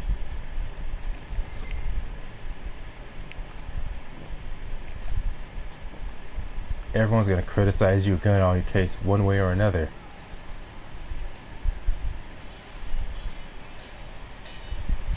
What are we supposed to do, exactly? What you always do. Complain. We've already spoken with Commander Cullen. No one listens. We want better quarters. We want the Templars kept at a distance. And some respect for... This is not the circle. You mages are our allies, not our wards. Act like it. How are we supposed to... deal with it? Awkward close-up.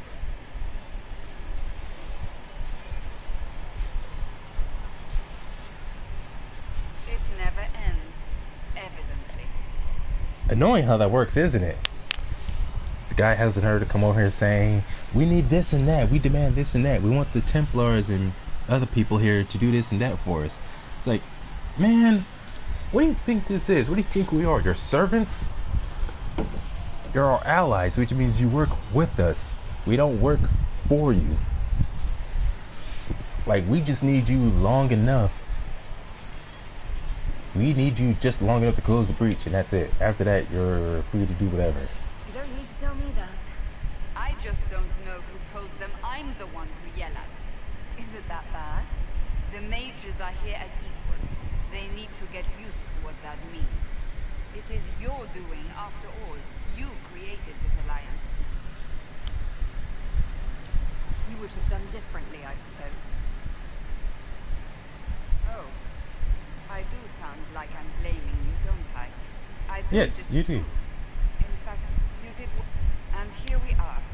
I wish I could say this was my doing. We wouldn't be here at all if you hadn't stood up against the Chantry. You're being kind. You're discounting your role in this. Let's close the breach.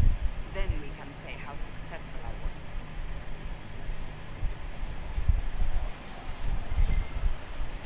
At least when we get to Skyhold after this, we go to somewhere where the ground is covered in so much snow.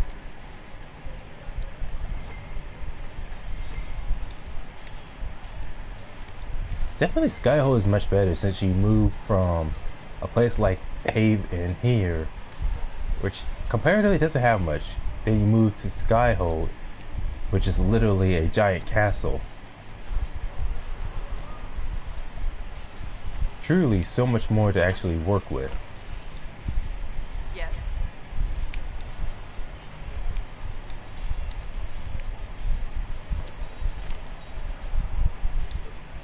The mages are ready to approach the breach. I pray this will be enough to close it.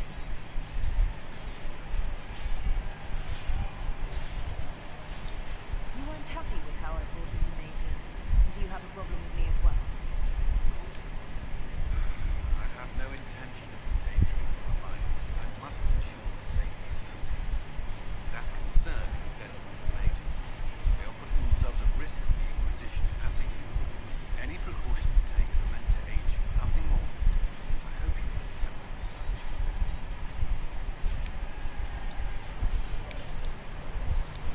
Who do you mean? But I enjoy working.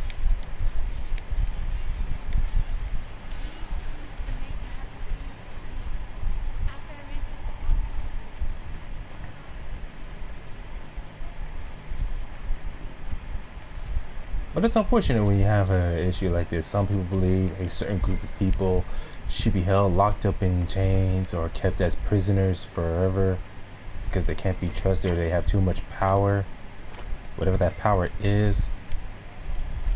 Others believe that groups should be free. And it's like, thing is that when you there's a such thing, like, you take away too much of someone's freedom, never let them have any at all, eventually someone's gonna think, hey, let's get a group together to rise up, form a rebellion, however violent we need to be to take care of it. But you give people too much freedom, it can become irresponsible, do God only knows what. And it's not just themselves, but others around them who will immediately be put at risk. Which of course is why you have governments, and you have law enforcement like police, military. People say how they hate the police, they say defund the police, they even say defund the military because they believe that the military and the police are only there to cause trouble. And it's like, okay, so when enemy territory, or when enemy... appreciates your assistance in this matter, and my miners appreciate your business.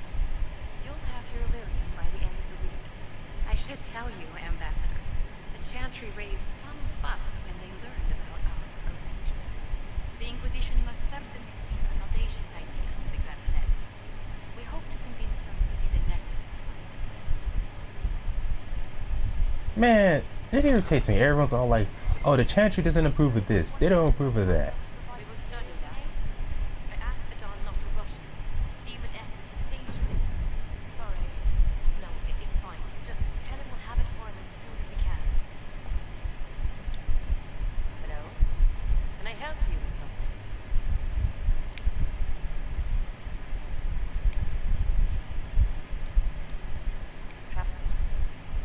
Wait, what did she say? Hello? Can I help you with something? Why did you decide to... I like the outdoors. When some monster is coming at you, glowing eyes and burning claws, it's terrifying. But once you know how it works, you can deal with it. It's just another... So much of this world is only frightening because we don't... Also, travel safely. But anyways, what was I about to say?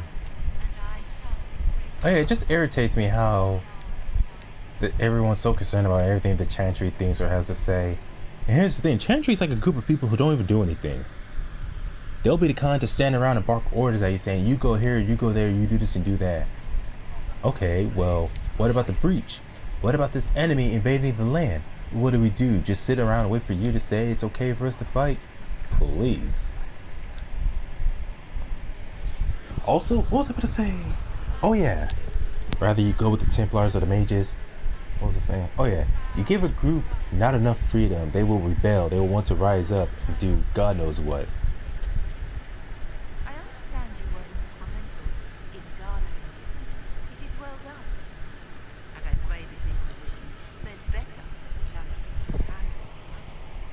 Well, gee, thank you.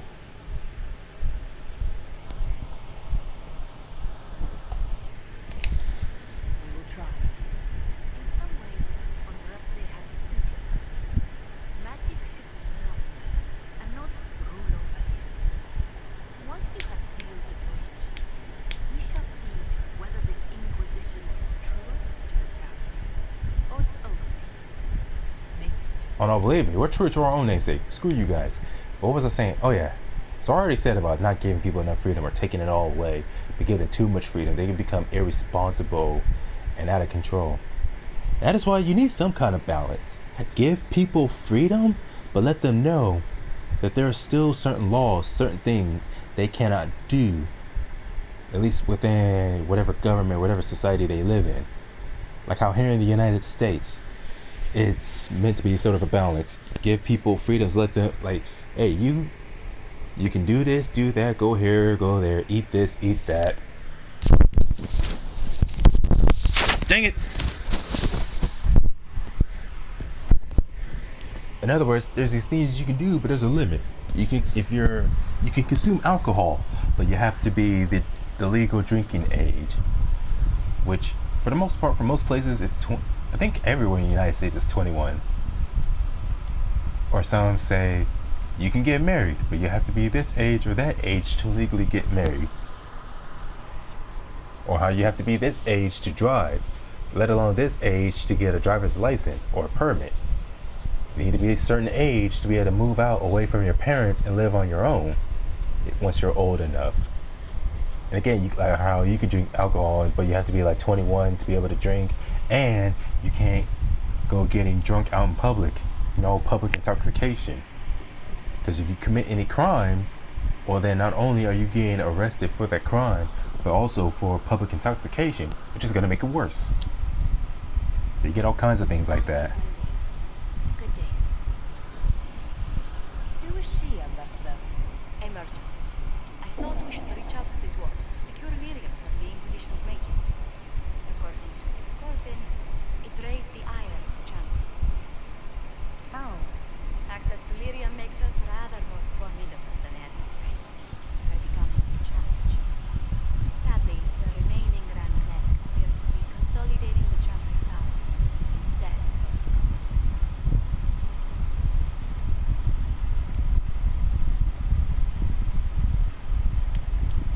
Mage circles started forming years ago. The Chantry was troubled even before the Divine's murder. Yet many people continue to bear its great love. We will not benefit from its decline. Little but the Chantry ties of Leia, Vara, Relden, Antiva, and even Rivain to a common cause. Has the Chantry truly promoted such peace? Andraste's chant is familiar across kingdoms, a source of many shared customs. That is the crucial point. Common ground is the start of all negotiations.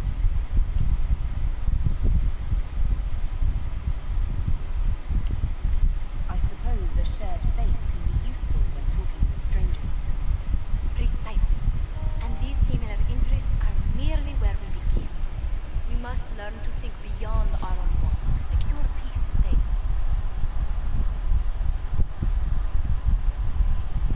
I like the sort of dynamic I have for just about all my characters.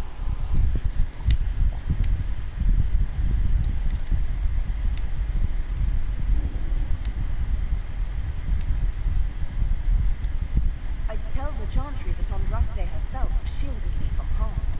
I'd truly like to hear the debates that would raise in Val Royal. Thank you for your thoughts. Like with Crimson here, like for her, she's quite soft-spoken, and it's like she's definitely an example of someone who could be considered too nice.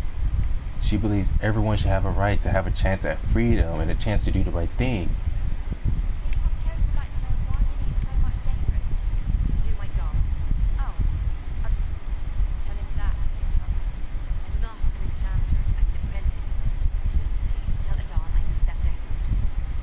Well, anyways, where was I?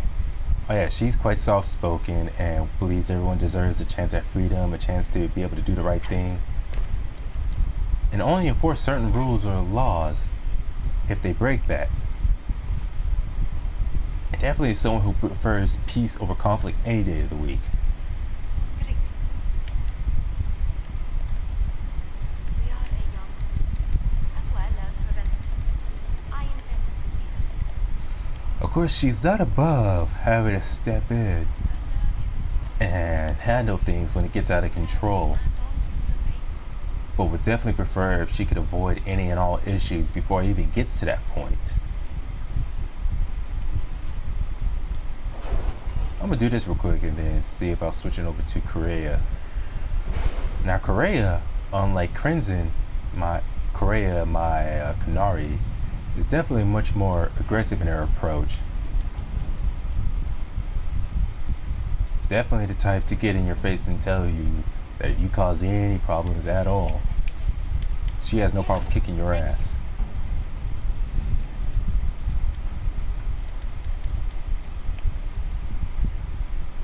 I'd say out of all my characters, yeah, Crimson, being a mage herself, is the one who is the most in tune with helping the mages as much as helping herself.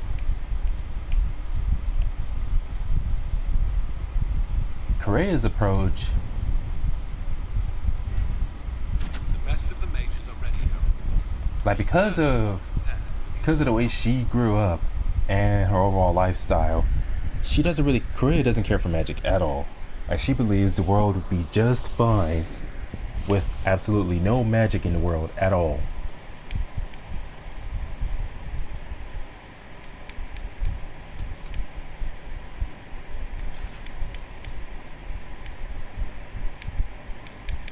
Take Black Bull with me this time. Can't remember if anything happens to where I need a rogue. No, I don't think so. So I'll take Black Bull, and do I want... Oh, I keep saying Black Bull. Do I want Black Wall?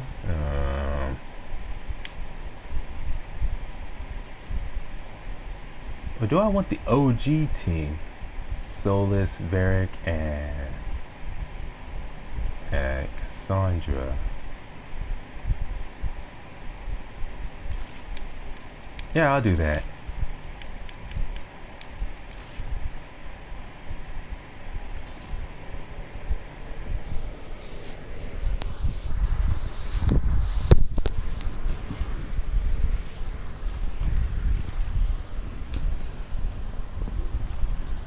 Seriously, Solus looks so cool in that outfit.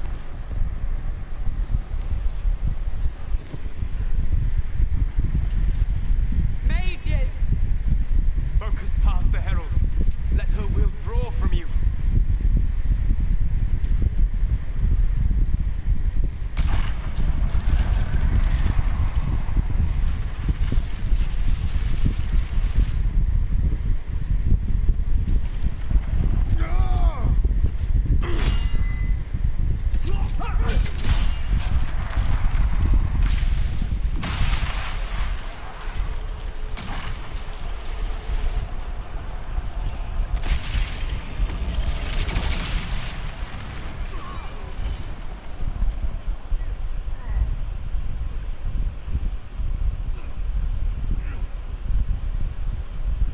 Yeah, you hardly see Varric. Focuses more on Cassandra and Solus.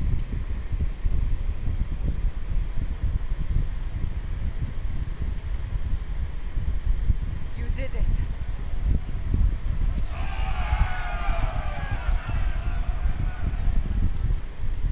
Yeah, I wonder if the scene would play out any differently if I had other characters there.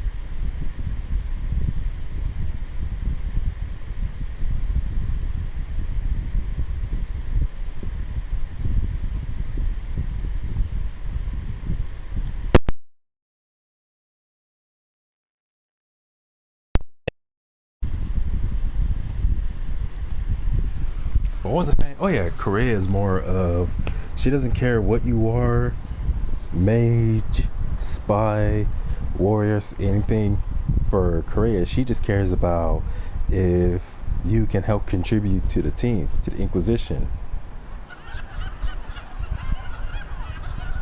But definitely she feels more comfortable with Templars than mages, because she believes Templars are the more versatile group. Because for Correa growing up, she's seen too many mages get easily decimated in battle.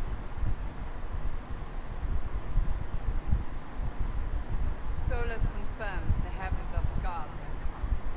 The breach is sealed. We've reports of lingering rifts, and many questions remain. But this was a victory. Word of your heroism has spread. You know how many were involved. Luck put me at the center. A strange kind of luck. I'm not sure if we need more or less. But you're right. This was a victory of alliance. One of the few in recent memory. With the breach closed, that alliance will need new focus.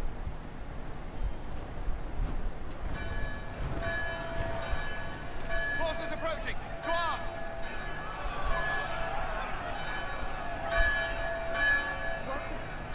We must get to the gates. You know, when Dorian arrives at this scene, if you choose the Templars, his words are quite funny. He's like, if someone could get this blasted door open, or something like that. I knew it was too easy. Well, how about that? What sounds like genuine concern in Varric's voice. Dang it!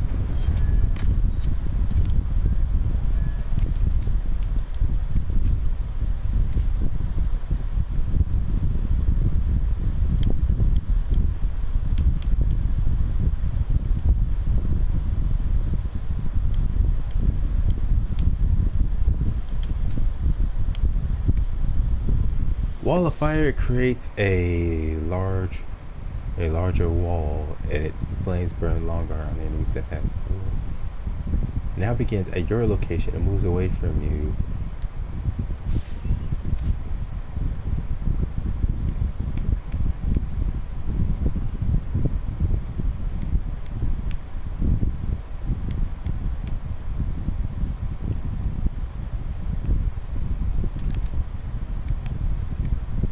You know, unleash your cloud of toxic dust that damages all enemies that remain in the area.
Alright, Cole.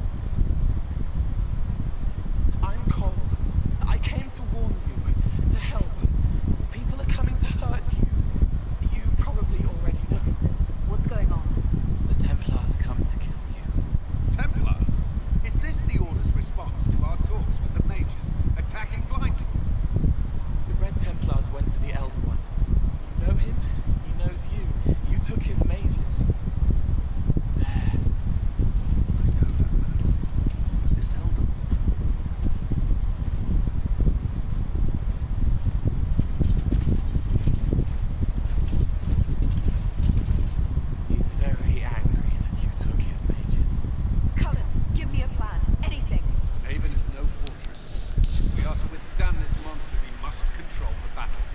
That's gotta be the most straightforward I've ever heard Cole talk. Mages, you have sanction to engage them. That is Samson. He will not make it easy. Inquisition, with the Herald, for your lives, for all of us. Because usually the way Cole. Well, Cole, like, it's understandable if you actually try. But yeah, usually in a lot of cases, the way he talks is quite confusing, especially in the beginning.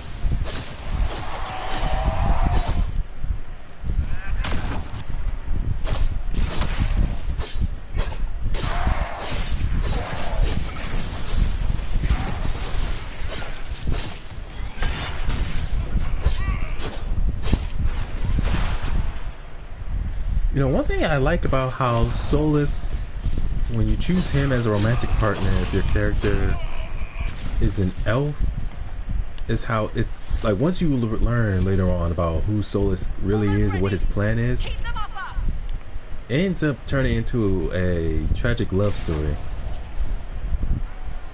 But then there's also Cassandra.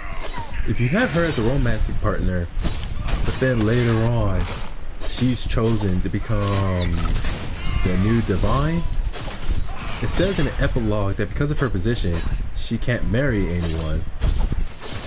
So what the Inquisitor does is that instead he basically sneaks into her room from time to time. Like they have secret get-togethers.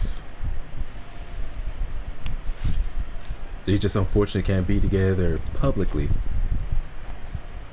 Which I'm thinking, like, the only way I would choose Cassandra as a romantic partner is if I could be with her openly without other people, like, trying to get in between that. Which is why for that purpose I would choose Leliana then.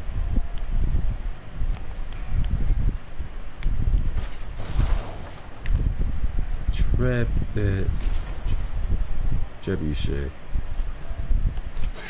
Why not just call it a catapult?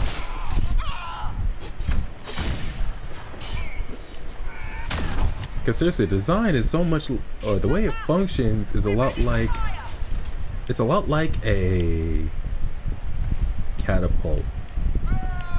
The way it functions, at least, is like one.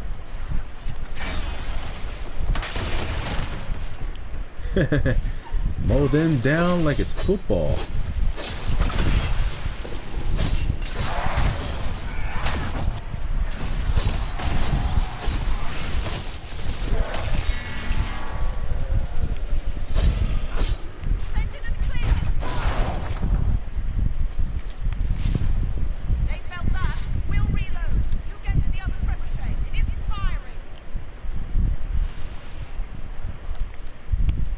Wait, so what the heck does it do?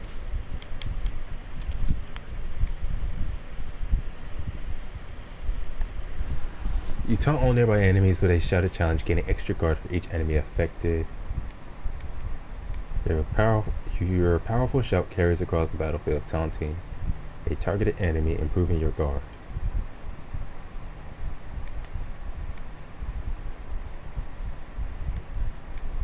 So wait. Basically then Warcry just does what challenge does. It's just that challenge has a longer range because it goes across the battlefield but only goes at a single target. Warcry has a shorter range but works on anyone surrounded by you. So I guess it's more if you want a single target coming after you or multiple targets.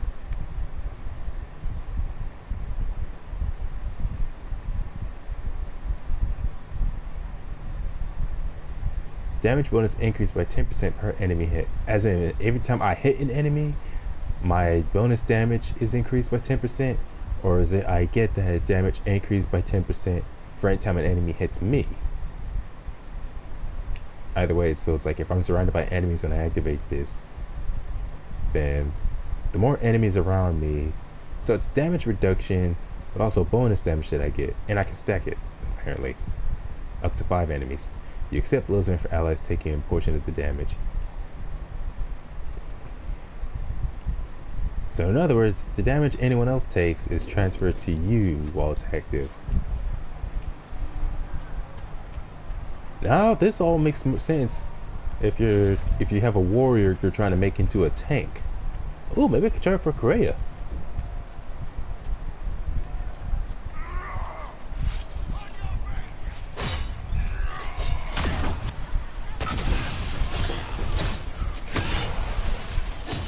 I'm trying to think, what else would I say about Korea's personality? I already said that, like, she herself has no interest in magic, therefore she doesn't trust mages as much as she would Templars or the other warriors.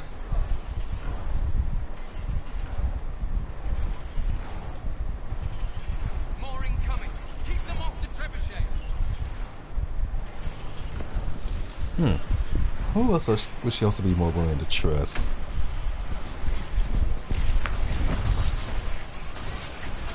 Well, definitely would prefer.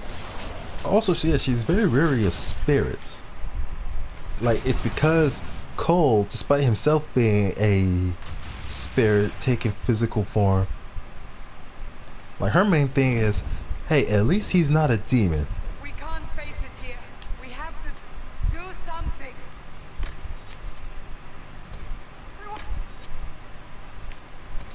The gate.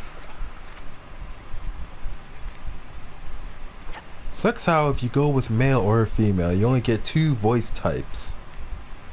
And absolutely nothing else.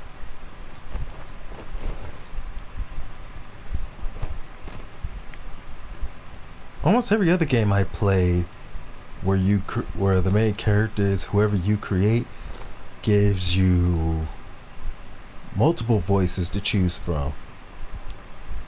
Like, there are so many to choose from between the male-female variants.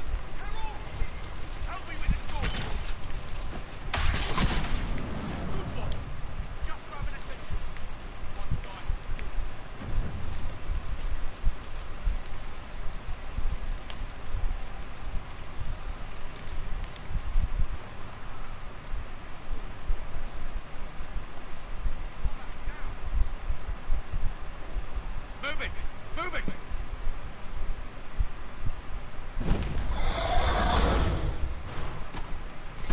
What's terrifying is knowing that just closing the doors will only stop whatever ground truth. But you still have to worry about. You still have to worry about that dang dragon.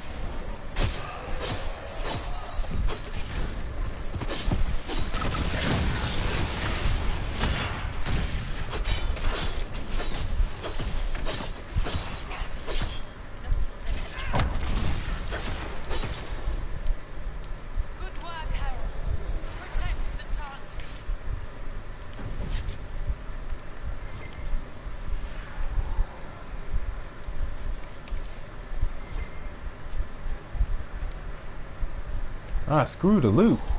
Got all these people to protect.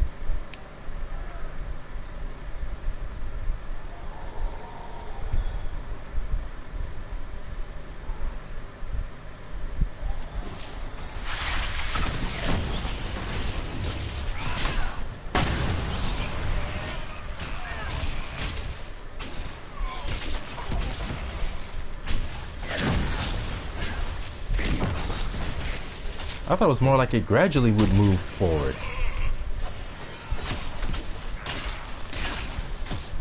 Oh well.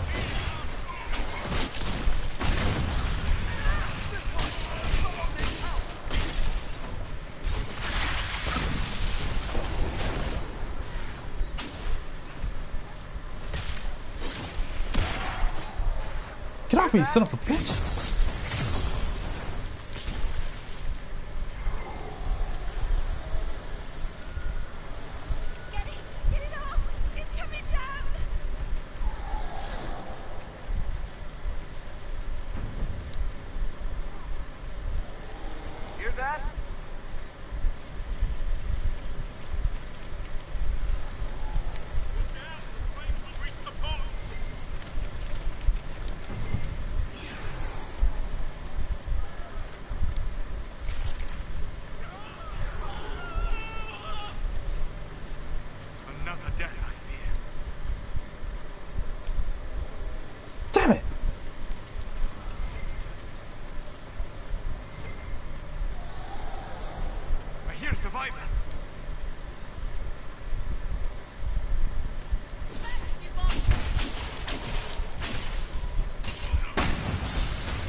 Didn't expect it from me.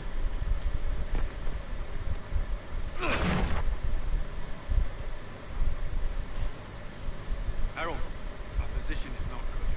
That dragon stole back any time you might have earned us. I've seen an archdemon. I was in the Fade, but it looked like that. I don't care what it looks like. It's got a path for that army. They'll kill everyone in Haven. The Elder One doesn't care about the village. He only wants the Herald.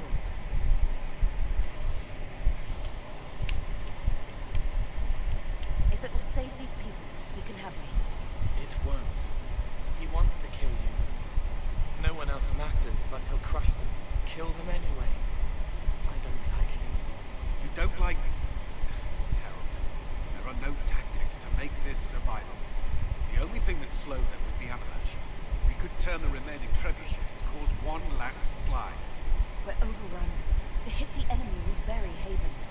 We're dying. We can decide how. And we don't get that choice.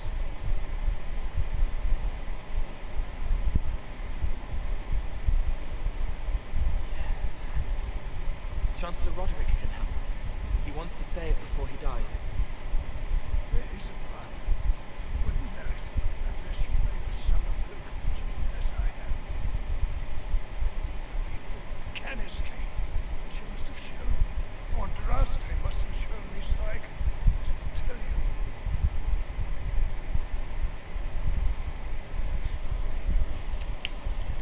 What are you on about, Roderick?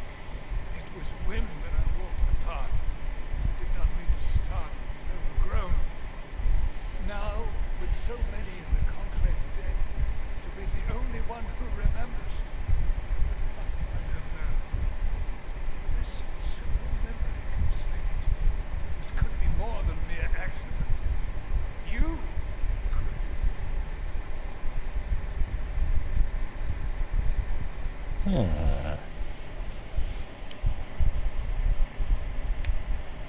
What about it, Cullen? Yes, that's not now, but that's over that. I understand the strategy, but I usually avoid drawing this much attention.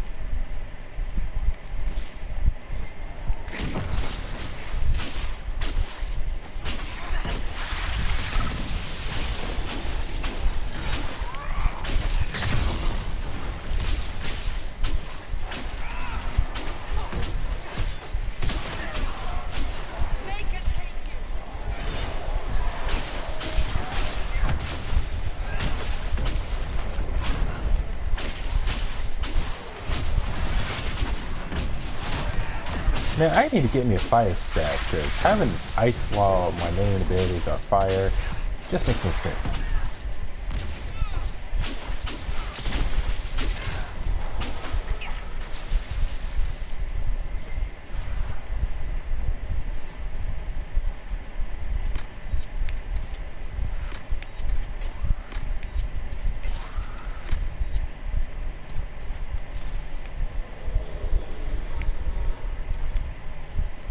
Screw you, you dang creep.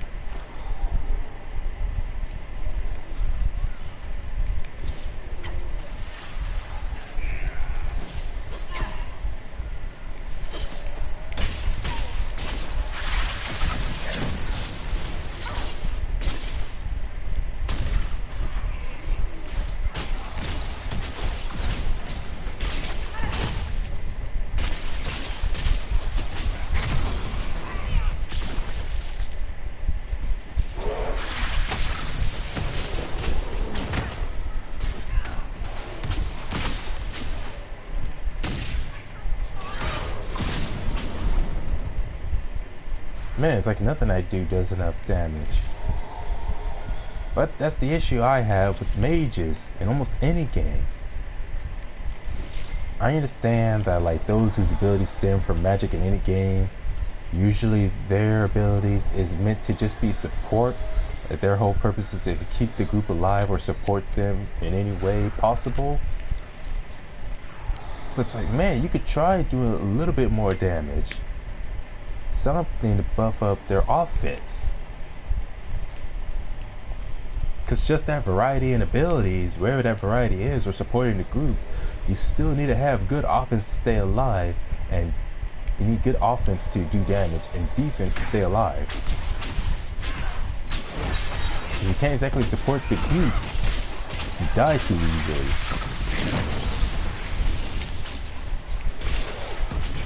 But like, yeah, that's supposed to be the whole point of the tanks. But still, some actual health to help would be nice and all. There's your trebuchet. Let's get it aimed. Man, see, of all the characters, definitely Varric and Dorian are the most funny in my opinion.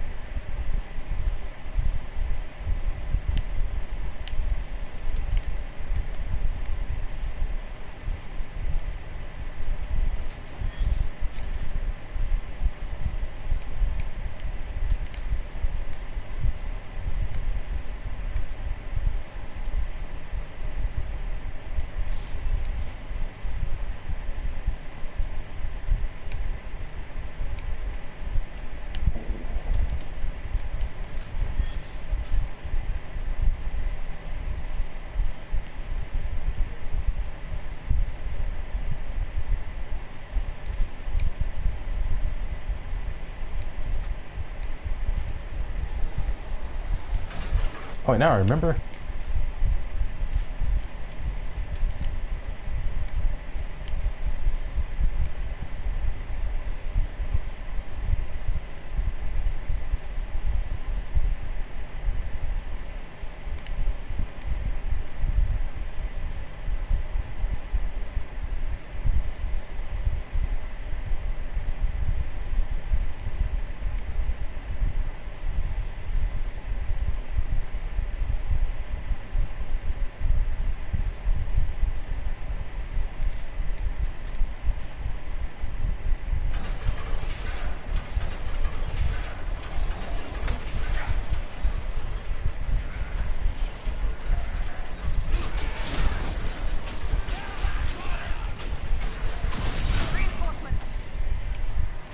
Aw, man.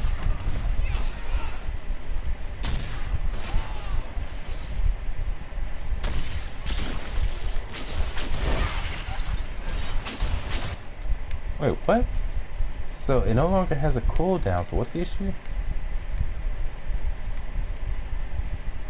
Yeah, it's over here, great. Cast it multiple times in succession costs additional mana.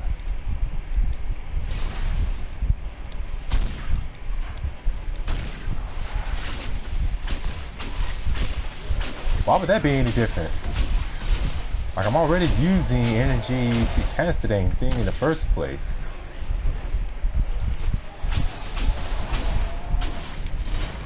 Somebody tell that dragon to shut up.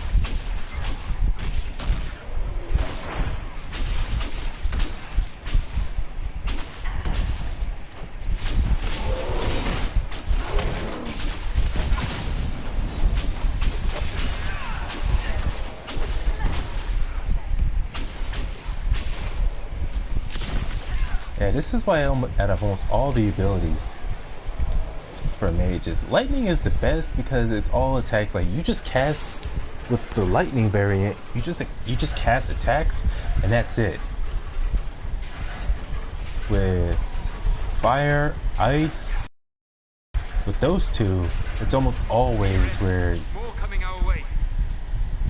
cast it or you activate it, but you have to like choose a specific area. Like with square, triangle, and O. Lightning is just a lot easier.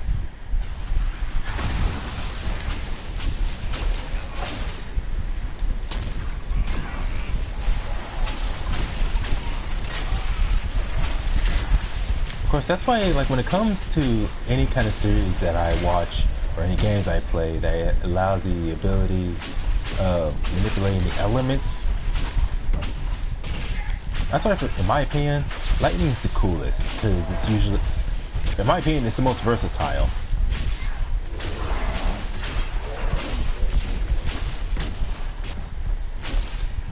Though I prefer the ability to manipulate an element, but without magic. like an avatar. Like when Sokka called Katara's waterbending magic, and she said it itself, it's not magic, it's just being able to bend the elements. And I remember Sokka in the earliest parts of Avatar was very annoying, especially before they left the ice village, where, well, it's not just him, almost everyone in that village, but especially Sokka, since he tried to live up to his father's standards, was like, all he really did was just downplay almost everything Katara did, her abilities, what she has to contribute. So more insulting than encouraging. Of course, you get a lot of guys who do that when they're just a boy trying to become a man, trying to emulate their fathers, where they think that part of being a man is just downplaying what everyone else does. Like how Sokka, he kept downplaying Katara's waterbending, thinking that as a female she couldn't do anything to possibly help contribute, especially when they were fishing. Also, how he went as far as to blame her because, what was it? There was a huge wave that hit their boat and they were being thrashed around for a bit, and yeah, Sokka blamed Katara, saying it was her fault for not using her waterbending to control the water, and which is obviously BS, because, well, one, they were both afraid. He wasn't exactly doing anything to help. Also,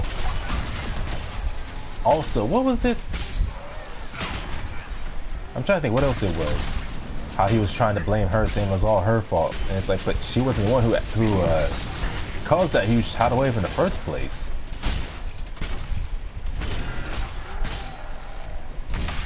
But of course, that's the thing. It's like he got plenty of good character development, like actually improved as a character over time. He didn't remain a selfish, emasculating, demoralizing jerk forever.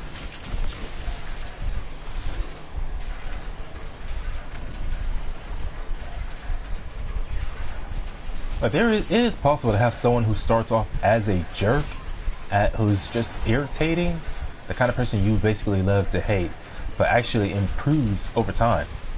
Oh, good thing someone got that guy. He was aiming for me.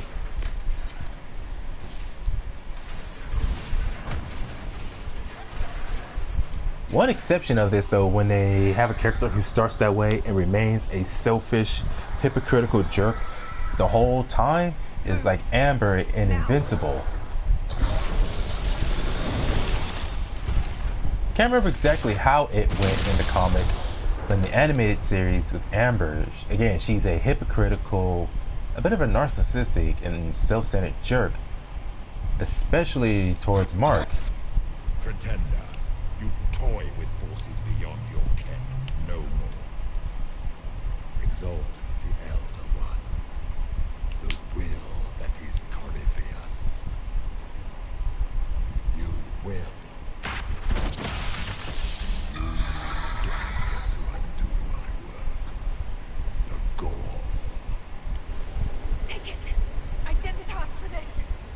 Mortals have always tried thus. Praise me, for I would end the silence that answers.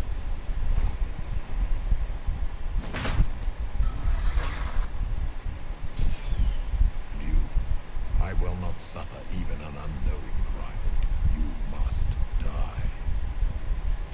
Probably the only time she ever gets to pick up a sword.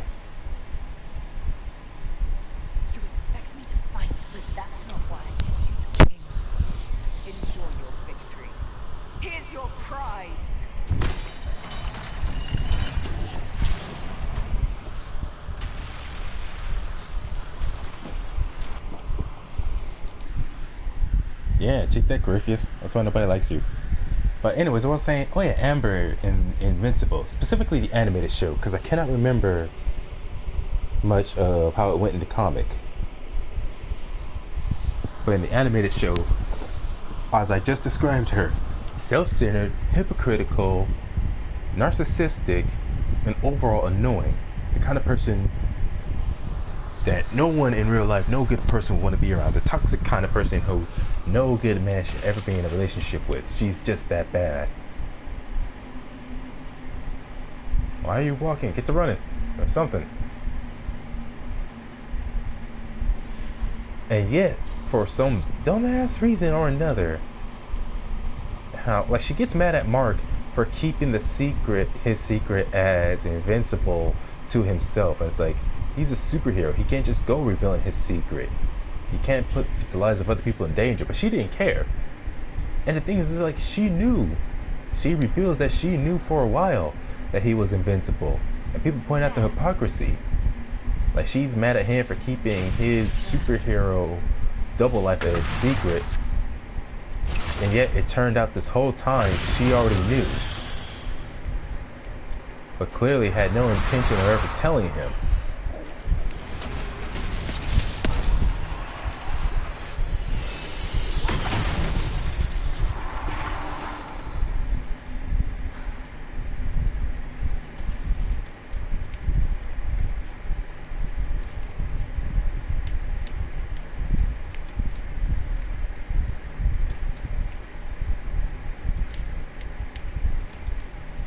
And of course, those who read the comic know that eventually Mark gets into a relationship with Adam Eve.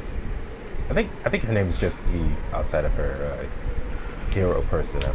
But anyways, they know that he eventually gets with Eve, at least in the comic. If they're not going to do that in the cartoon, then I don't know. But in the comic, yeah, again, he ends up deciding how he's done with Amber, her BS, and decides to get with Eve, who turns out to be a much better partner, especially in the long run. I'm hoping in the animated series they do that. It's season 2 at some point. He's all like, and at least gets with Eve if he does get into another relationship as per following the comic.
Enough with all these attack-specific rings, man.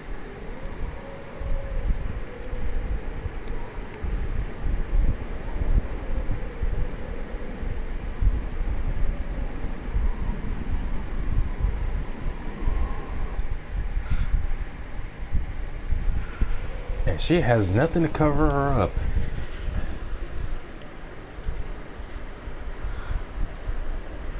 Man, that looks creepy. Yeah, as a mage with some kind of fire elemental, that'd probably be the only thing she would have to keep her warm.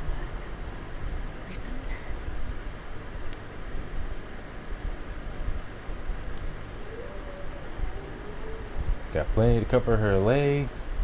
Pretty much from the waist down, she covers up decently. But man, nothing to cover the top.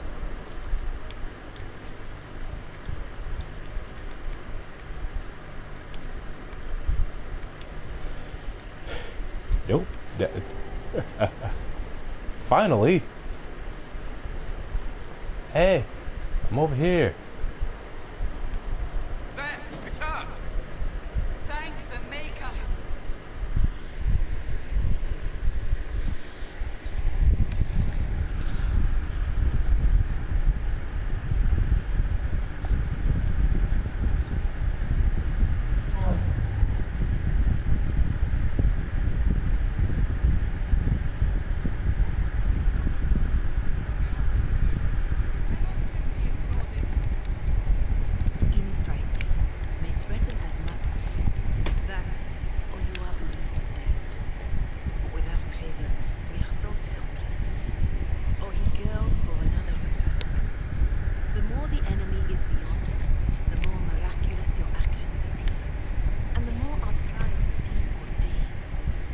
That is hard to accept.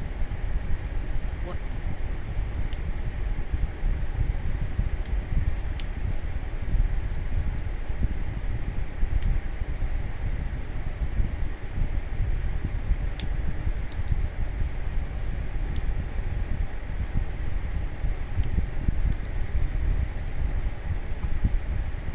Oh yeah, I remember this is the part where that bitch just Giselle, whatever, just starts singing.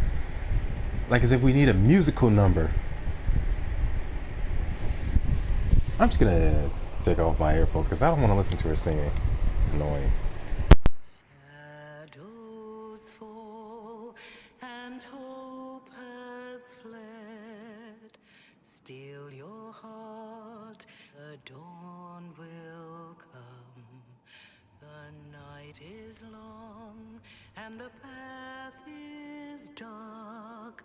Look to the sky, for one day soon the dawn will come. The shepherd's lost, and his home is far. Keep to the stars, the dawn will come. The night is long, and the path is dark. Look to the sky, for one day soon the dawn will come. Let your blade and raise it high. Stand your ground, the dawn will come. The night is long and the path is dark.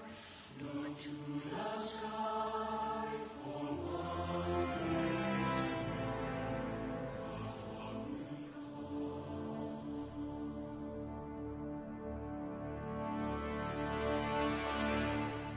Faith is made stronger by facing doubt. Untested, it is nothing.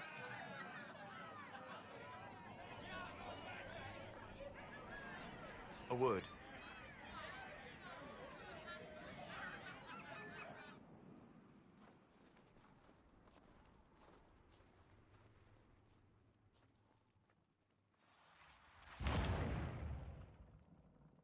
The humans have not raised one of our people so high for ages beyond counting. Her faith is hard-won, Lethaline, worthy of pride, save one detail. The threat Corypheus wields. The orb he carried. It is ours. Corypheus used the orb to open the breach. Unlocking it must have caused the explosion that destroyed the Conclave. We must find out how he survived. And we must prepare for their reaction when they learn the orb is of our people.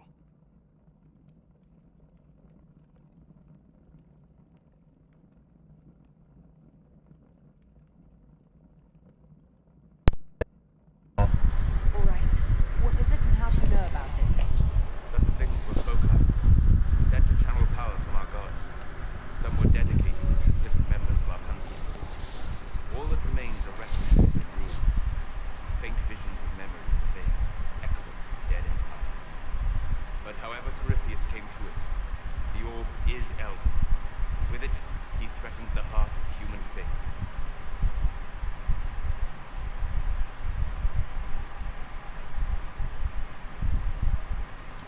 Didn't you see? The people trust me implicitly. Faith tends to make martyrs of its champions. Whatever the case, that trust cannot grow in the wilderness.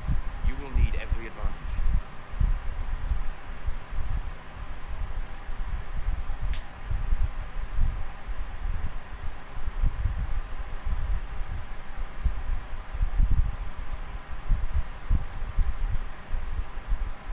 By attacking the Inquisition, Corypheus has changed you. Scout to the north. Be their guide. Oh, come on, I can't skip it. Dang it, I hate unskippable cutscenes. Unskippable cutscenes are the bane of my existence as a gamer. They've always have been.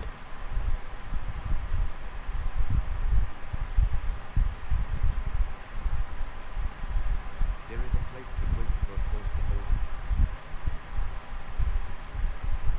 There is a place where the Inquisition can build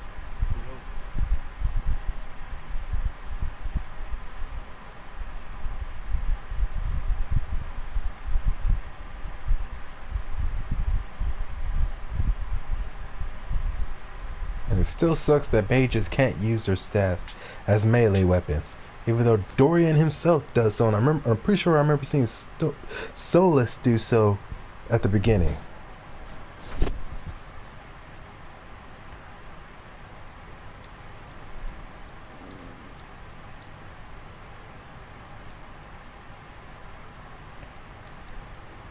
Sky. Thank you, Solus.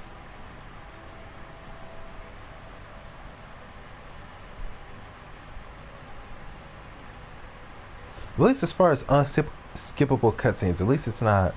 At least this one ain't another damn musical number. But I still haven't beaten this whole game yet, even with how far I've gotten with Correa. I just hope the point I'm at with Correa, there's not yet another damn musical number at any point in time. But we now know what allowed you to stand against Corypheus. What drew him to you. He came for this, and now it's useless to him, so he wants me dead. That's it. The anchor has power, but it...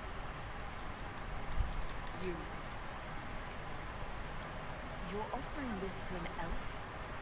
I would be terrified handing this power to anyone.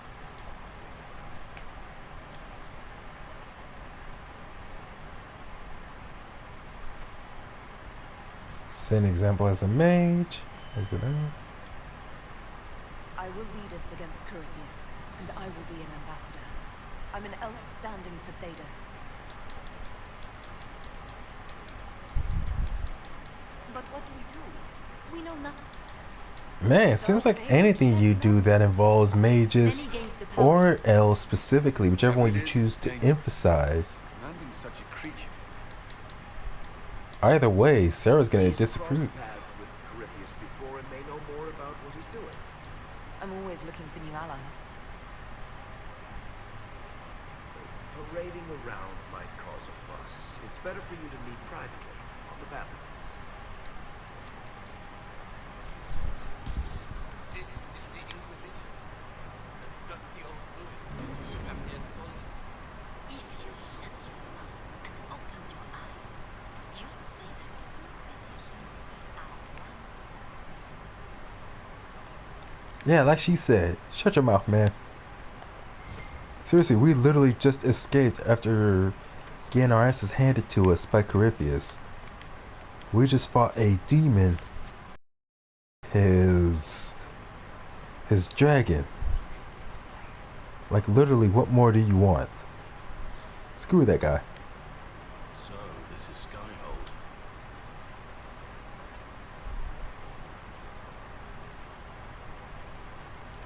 We'll be able to see Corypheus coming from miles away. Let him come. I swear I'll take him. Tell me honestly, are you what they say you are? Andraste's chosen? I was chosen by Andraste. She saved me. We shouldn't question it. I don't. We all need her.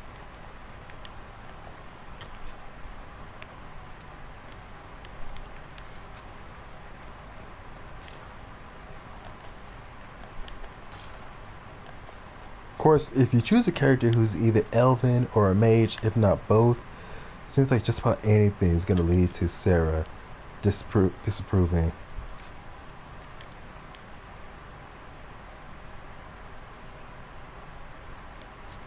Which just comes to show, some people, no matter what you say or do, they're going to disapprove or just not like you.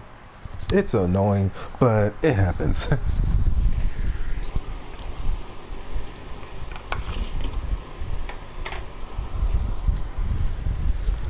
Inquisitor. Hawk. Champion of Kirkwall. Though, I don't use that title much. Hawk, the Inquisitor. I figured you might have some friendly advice about Corypheus. You and I did fight him, after all.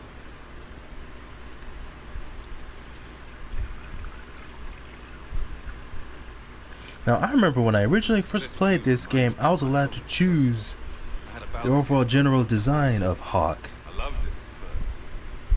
But after a while, I could see that people out there.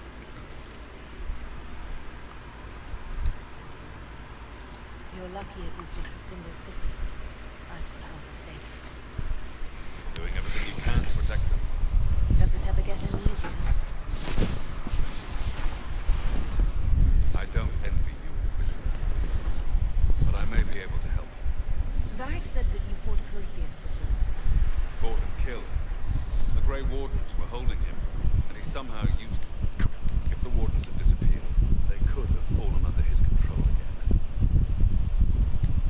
that's what happened to the Wardens, do you think we can free them?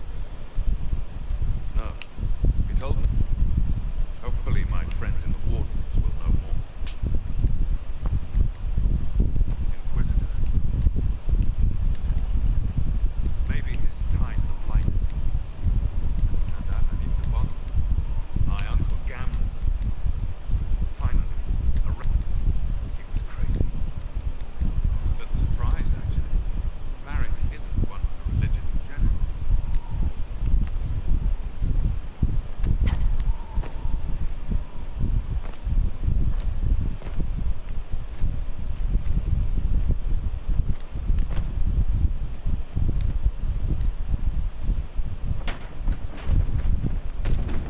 You knew where Hawk was all along. You're damned right I did. You conniving little shit. You kidnapped me. You interrogated me. What did you expect? Look at her. She's finally lost it. All right, you've both made your points. We needed someone. Hawk, and you kept him from us. The Inquisition has a leader. Hawk would have been at the Conclave if anyone could have saved Most Holy. You can't change the past, Cassandra. So I must accept...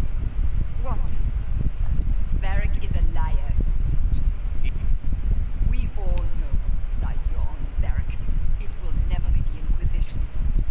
Attacking him now won't help us, Cassandra. Ah, exactly. And you better not be keeping anything else from us. I understand.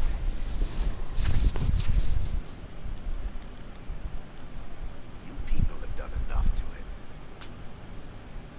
I believed him. I'm such a fool. I don't deserve to be here. We can't afford any more mistakes.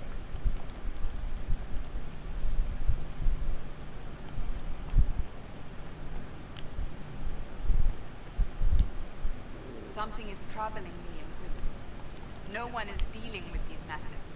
I was hoping we might, before they get worse. We can certainly... And I would be pleased to accompany you. What if he is not? At best, his presence makes the Inquisition a... Inquisitor, huh? Well, speaking of which, you've got a second.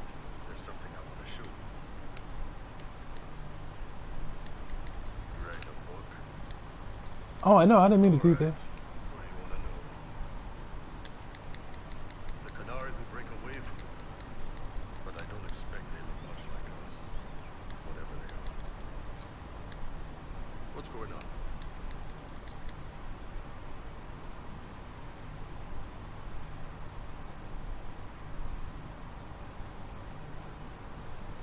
Why am I dressed like this? Lucy, come on. It'll be worth your time, I promise.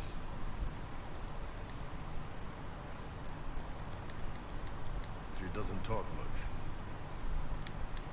They treating you all right out here? See worse. This isn't just about killing. We're helping the Inquisitor save the world. I know every soldier under my command. You don't have that option. But a few faces might help. I knew some of the soldiers felt like that. It's hard to be just an idea sometimes.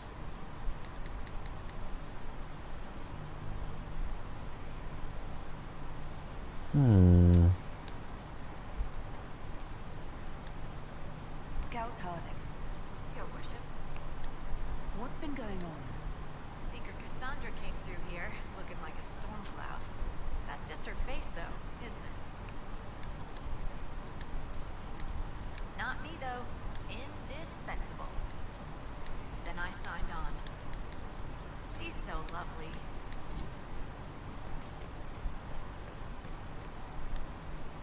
Thanks from what I've been Haven.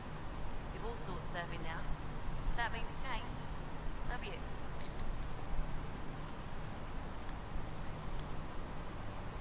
It was a mistake to use Haven as a base of operations. The town was completely indefensible. A lot of our people just died.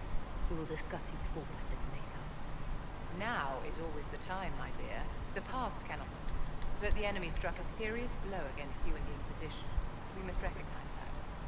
You act first and teach. Yes, my dear. But wait a minute. The Inquisitor doesn't even choose Haven. She literally just wakes up in Haven after the incident initially when they were at the breach. So she didn't choose Haven. The others, like was it Cassandra, Leliana, Colin, they're all the ones who chose Haven at first. So you can't really blame her, the Inquisitor. Now, right? Remember that war we talked about stopping? Full of little baddies I can stick with little arrows. That's not a friggin' archdemon, is it? Droste, what does step in?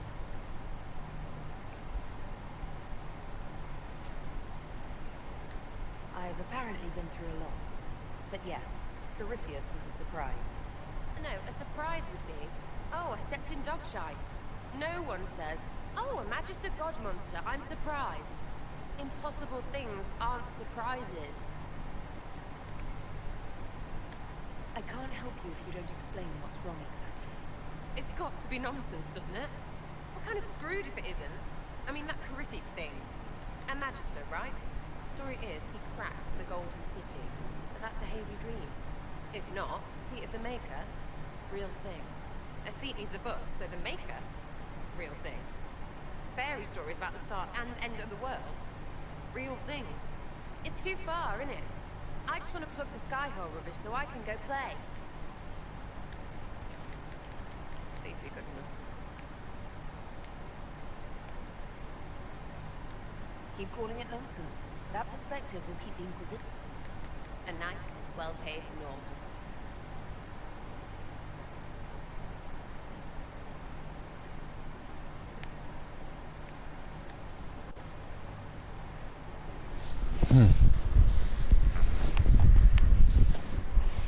You can't blame Sarah.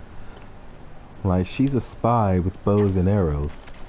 Usually that alone doesn't help against someone who has powerful magic and is quite literally a demon, or who has a dragon that is capable of all kinds of terrible things.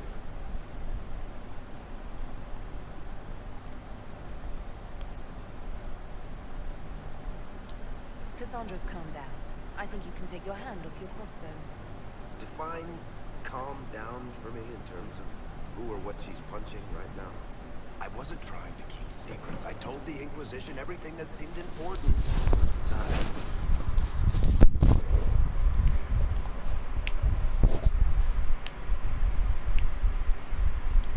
I bet Cassandra regrets how things went back then.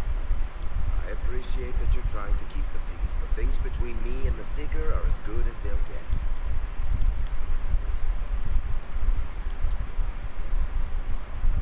Corypheus is back.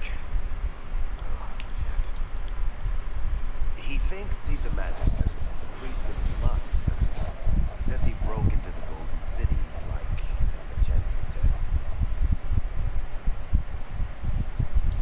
If you and Hawk defeated him once. They needed Hawk's blood to open the locks holding Corypheus, and they drew us into the prison to get it. That... Maker's breath, what have I...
trying to find out what it is, the upgrade I need from the war room that'll allow me to actually, what was it?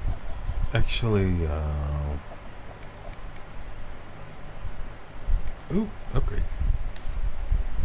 Anyways, find out whatever upgrades I need to get from the war room or the Inquisition perk so I can carry more inventory. Raise it from 60 to 90.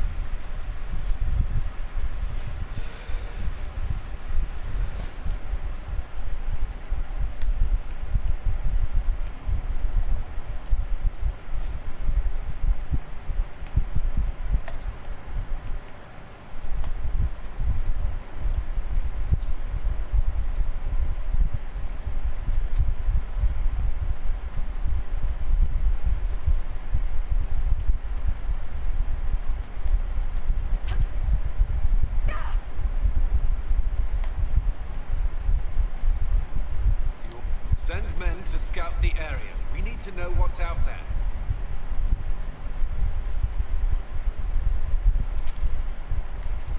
We will not run from you, Inquisitor. Morale was low. It's improved greatly since you accepted the role. We needed a leader. You have proven yourself.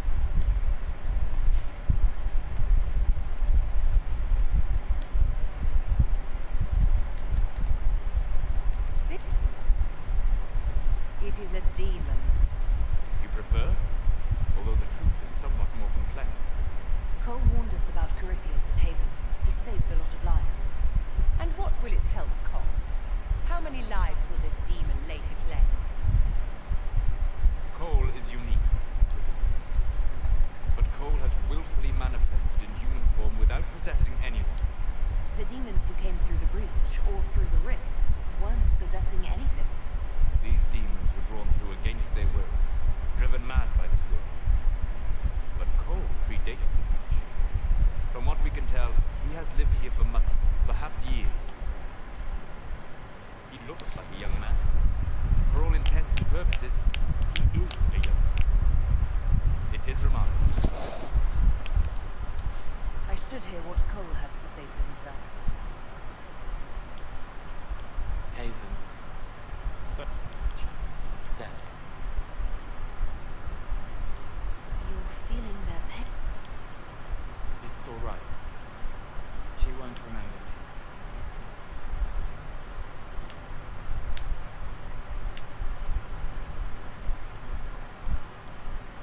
Every moment will be agony. He wants...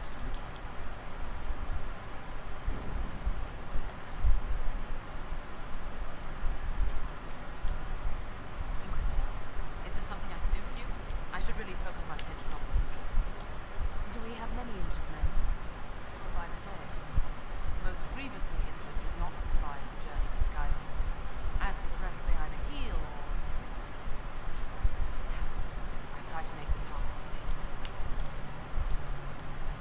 We need all the help we can get. Good health isn't magic. It's diet, exercise, and a balance of the humors. As you... As they say, laughing, what was it? Laughing is the best medicine. We are fortunate Solus knew of this. Roderick was sorry before he died. I wasn't a... He called me a fine young man. He said he was sorry for what he did to you. You didn't try to... He was dying already, and he welcomed it. He was happy. And sorry. Did he tell you what? Blood everywhere. Monsters, madness. The Herald stands against it, and heads turn. Voices in the chantry. Years since I'd sung the song. He hates it all because of the darkness behind the door. Some doors should stay shut. Yes. I see pain and make it better. I shake it loose. No pull, no pain. They can hope, they can heal. Solus, bright and sad, observes and accepts. Spirit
send inquiries into the Imperial Court.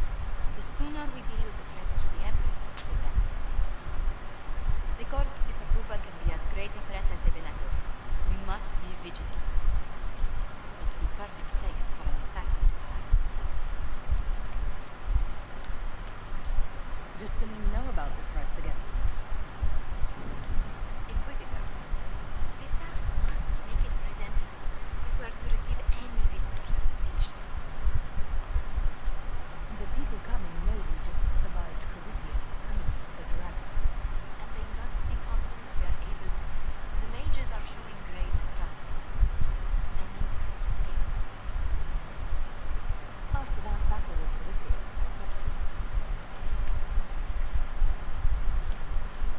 I will now bring diplomatic issues to your attention, and I'm more than happy to help in any situations that arise. you don't have... Inquisitor, is it true? Is the mark on your hand magic cast by Corypheus? How credulous.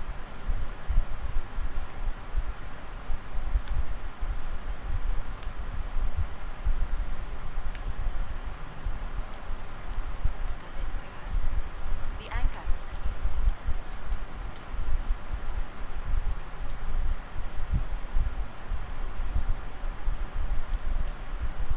Man, I hate when that happens.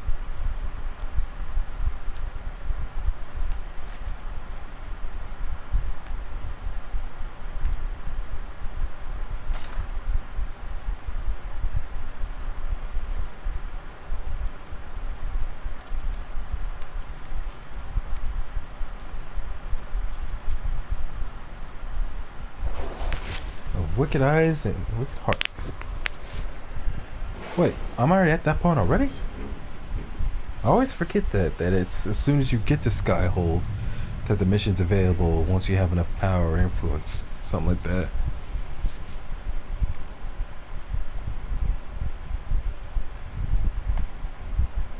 Can you arrange what we discussed earlier, Ambassador? I found the money. The Inquisition will compensate the families of those we lost at Haven. Thank you.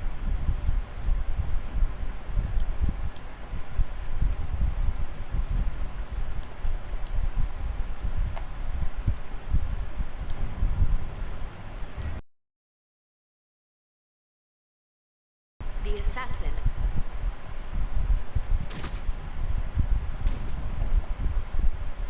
Yeah, interesting. How you can do the mission so early.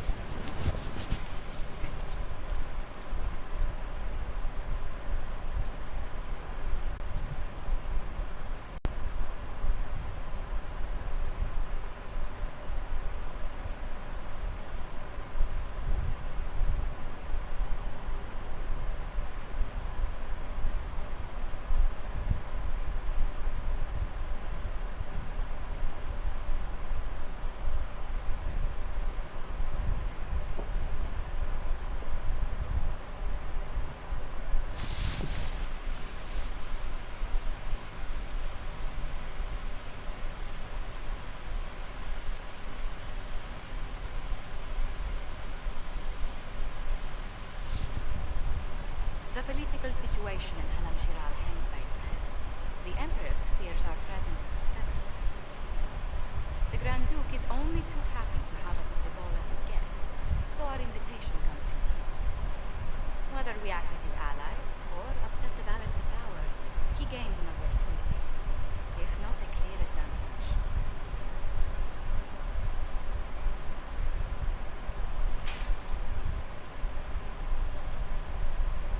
It is a great pleasure to meet you, Inquisitor Lagan. Bringing the rebel mages into the ranks of your army is important. Imagine what the Inquisition could accomplish with the full support of the rightful Emperor of Gorley. I can see many benefits to such an alliance. Keep the image firmly in mind. They will be telling stories of it. My people have found these An elf savage! Oh, make off! This is Gaspard's idea of a joke.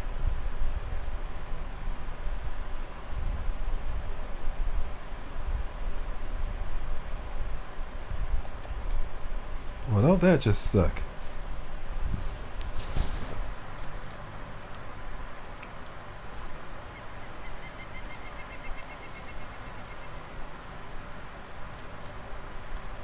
I remember the annoying thing about the mission, however, is the fact that if you don't do everything properly, basically you get kicked out.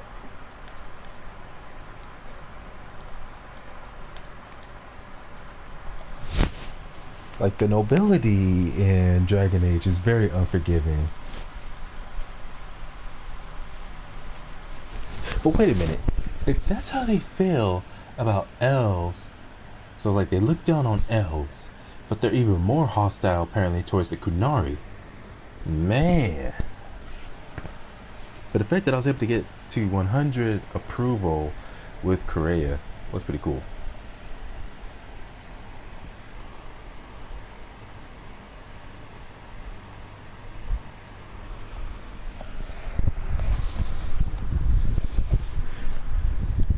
I always do like the races in the game where your character, any race in any game that allows your character to be as tall as they can be, like in the 7-foot range. I don't know why, but I just like that.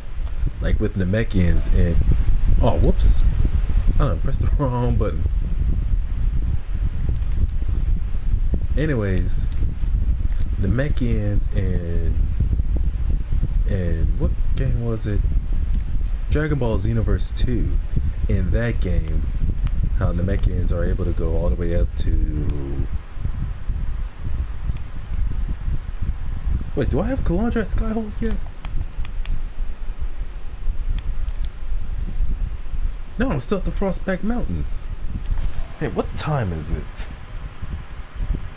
It is 1:20 in the morning.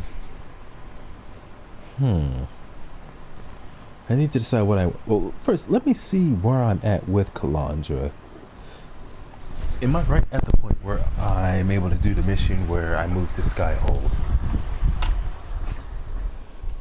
Because if I still have a little bit to do before I can even go there, or go to that point, then maybe I'll just end it there and save it for another time.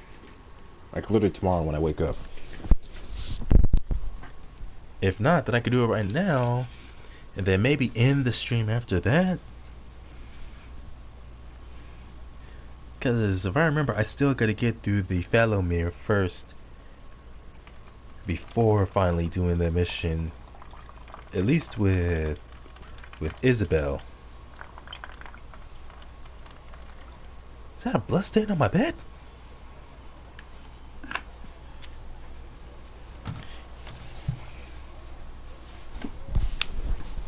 Yeah, that was from a while ago. Man, I like the design of this sword.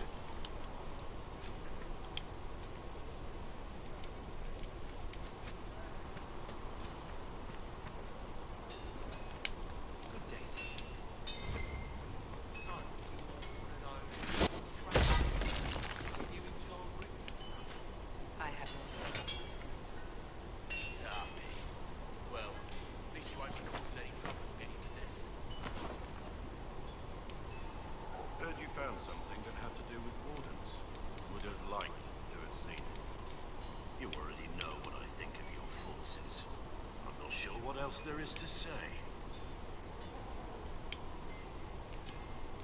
Restoring order is what she wants with the Inquisition because she knows it will bring her power.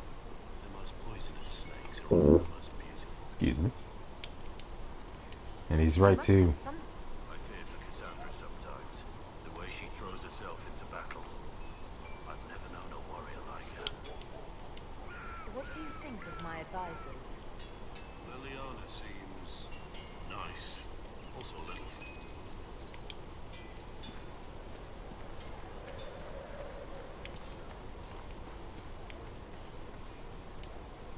How's it going?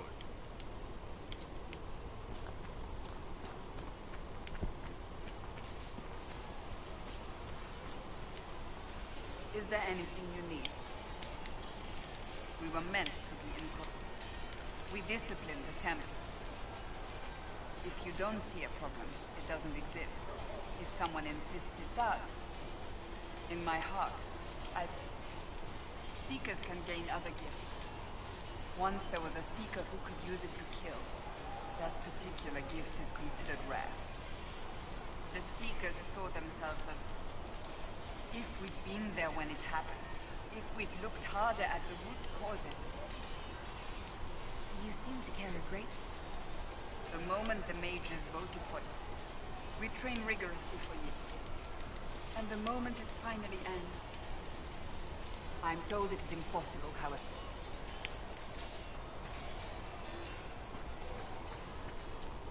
Man, it seems like out of everyone who joins the Inquisition, at least the allies who join you on the battlefield, the one the most stressed, who truly understands the burden of what she does or takes it the most to heart, is absolutely Cassandra. It's amazing how she hasn't stressed herself out so much that she hasn't had a stroke yet.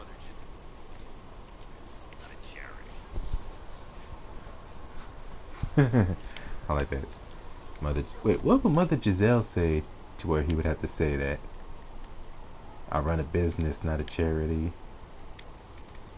I mean, it's not exactly wrong.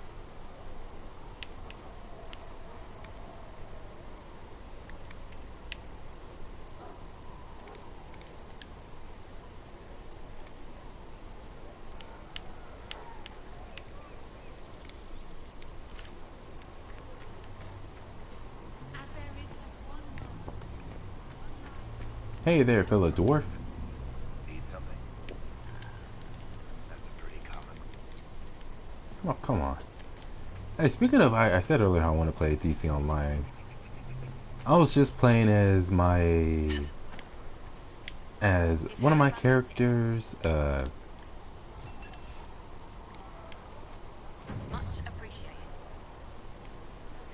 anyways, my Red Saturnian Miravar,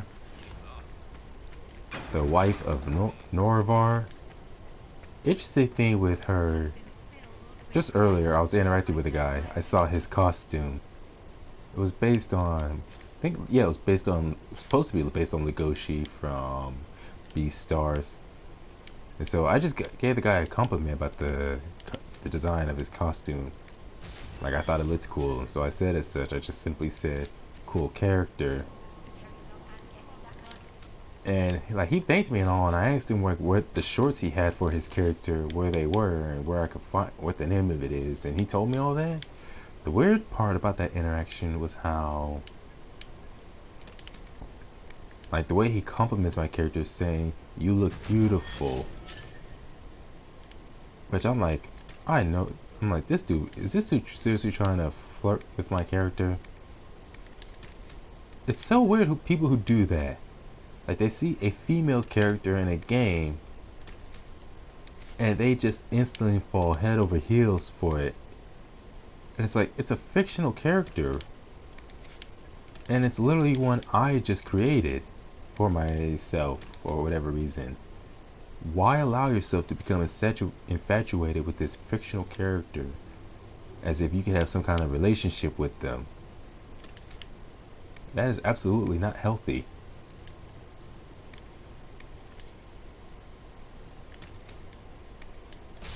Like, I'm not gonna go and hate on the guy for it, but again, it is just weird. Like, how he's literally all like, "You look beautiful." I'm like, dude, calm down. Especially in any kind of online interaction, you just never know.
What would you like to know?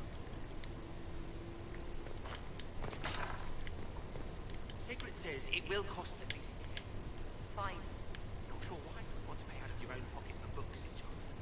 I'm not an enchanter, and too many books get lost.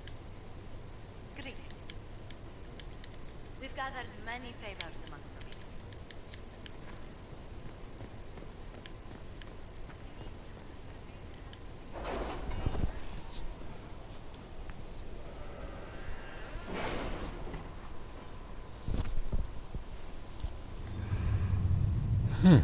Well, at least I know what it is that allows me.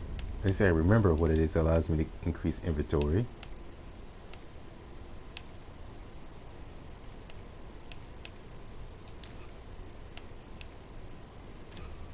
We'll post soldiers a safe distance from the temple. Our best guess at safe, anyway.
Work?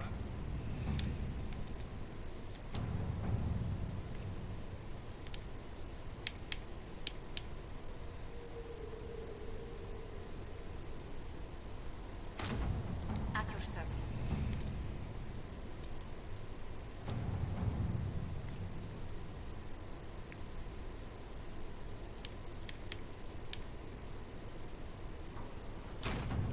Let's see what we have.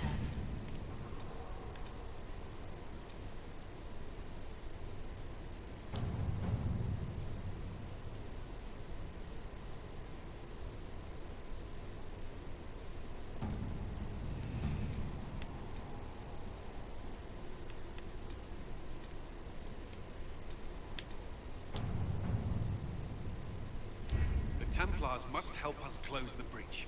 The Order was founded to fight magic. We must first convince the Lord Seeker. We must approach the Lord Seeker again to get anywhere. We can ask him then.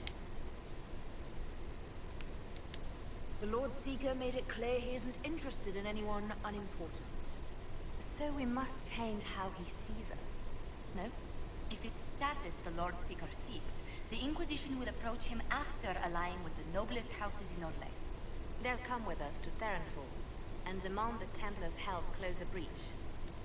Yes, especially when led by the Herald of Andraste. Is it my good looks you need, or my winning smile? Rumors you were saved from the fate by Andraste have grown legion among the Templars. That same Herald returning with noble support will be reconsidered, as will the power of the Inquisition. Isn't there the slightest chance the Lord Seeker will see my arrival as a threat? Before, I would have thought he was a man of reason. Now, I could not say. With respect, after his appearance in Val Royeaux, hang what the Lord Seeker thinks. We do not need the Lord Seeker. We need his Templars, with or without his approval. The breach will not wait for our differences to settle. Good news. Several noble Orlesian houses will petition the Templars to help us stop the breach. Lord Dabernash will approach him. Sign nothing he offers, but his gut seems reliable. I hope he knows the Lord Seeker's mood. The Templars will never help without his consent.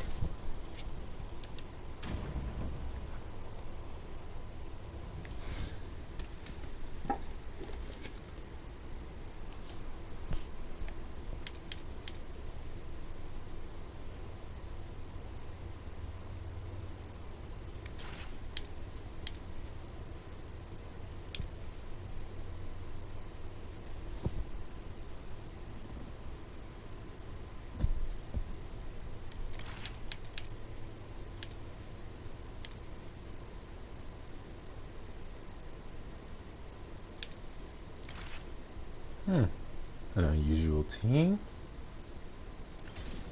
but we'll see how it goes.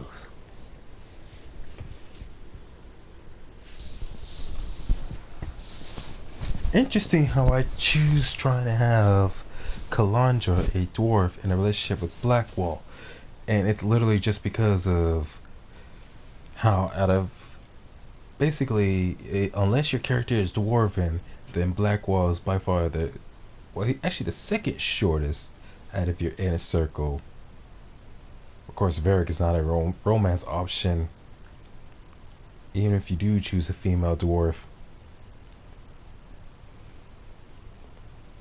So as far as picking someone close to her in height, Blackwall is the second best option. The Herald of Andraste, Lord Esmerel Abernash, honored to participate. It is not unlike the second dispersal of the reclaimed Danes. Ah, Lady Vivienne, we met at last summer's ball. The Duke introduced us.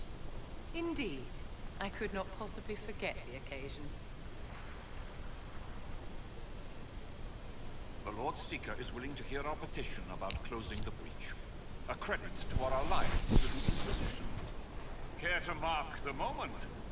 10 Ornesian houses walk with you. The Inquisition values this alliance, Lord Abernash. The Templars must see reason. We can't let the breach endanger us any longer. Oh yes, ghastly. The Lord Seeker won't meet us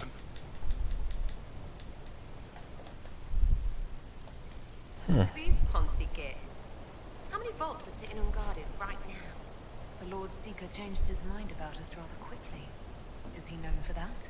The Lord Seeker isn't reputed to be fickle. Something must have changed.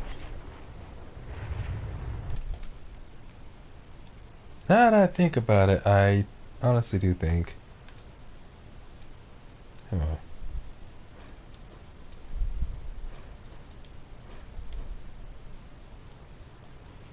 believe definitely for something like this, especially what ends up being involved, Cassandra would be a better option to bring along. Fortunately, if I remember, yeah, you don't need to have any character who's supposed to be a romantic or potential romantic partner. You don't need to bring them along for everything. Now remember, as far as characters who are only into someone who, based on their species specifically,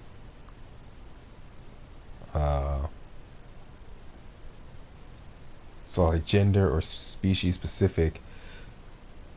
So Sarah and Dorian, there are only, you can only have same-sex couples with them. Blackwall, let's see, Blackwall, Cassandra, they're opposite sex only relationships. Colin, your character has to be female, but also specifically human.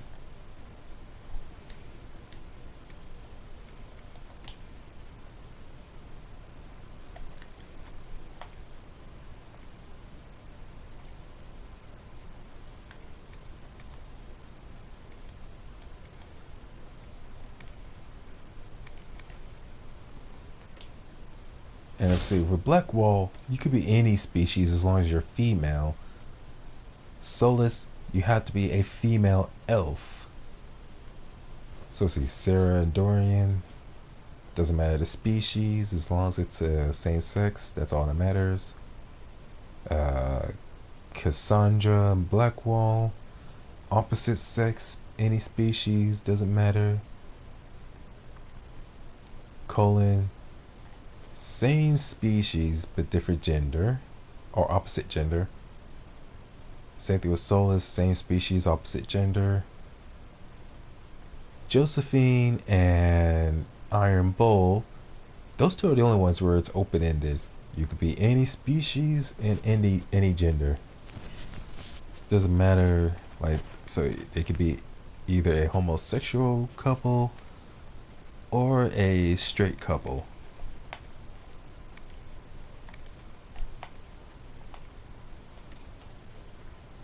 Like for me, I just prefer not to go wild with that whole option. So I'll just say, here we go.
Man, it looks cool too.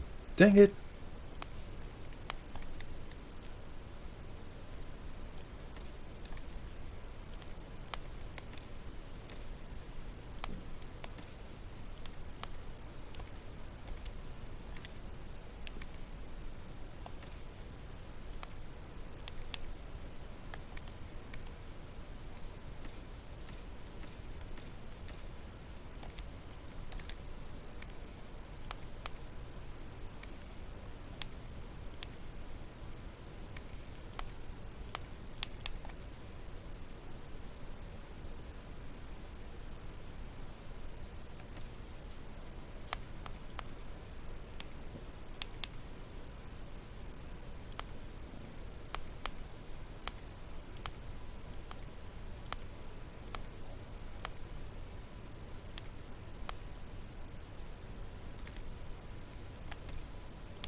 When will you be able to get us the crafting supplies we need? When they're ready. Piss off. I don't know why I find that so funny. These man, at the same time, you can't blame her. Because, like, in addition, I gotta go out and get these supplies. She's got people, besides me, there's other people she's got going out getting the supplies to get all this stuff done. So she can't just get everything done in an instant. It's not like some market or open court. Especially when the one complaining is someone who isn't even, like, she's not even paying her to get this stuff done in a timely manner.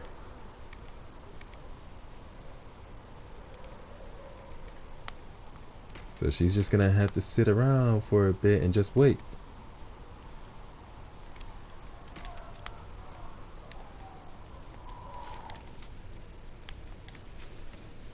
Seriously, what am I supposed to do with that?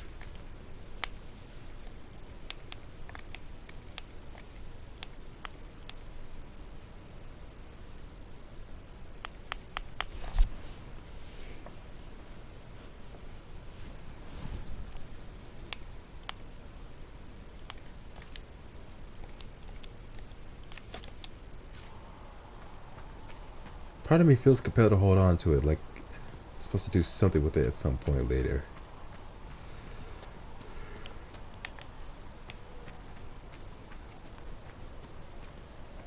But I remember how cool I thought it was, where you're running around in Haven for a while, before then it eventually moving to Skyhold.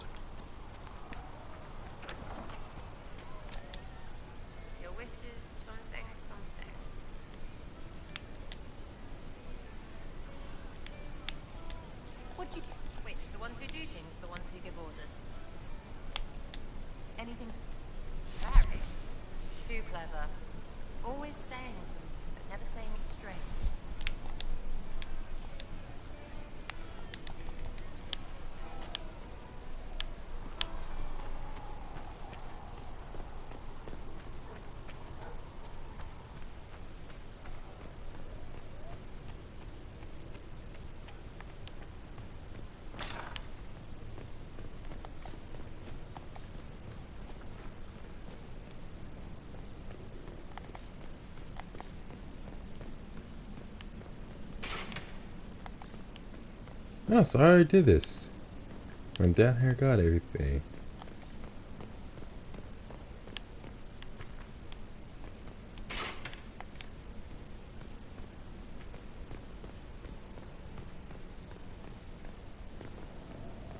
So I think what I'll do is I'll go over there, get the mission started, and just save it there. And I think that'll be it for this.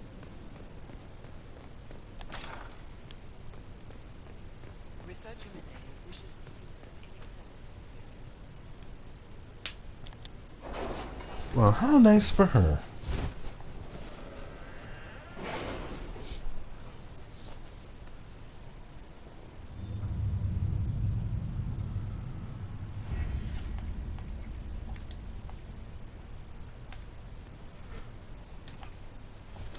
Any word? Nothing yet.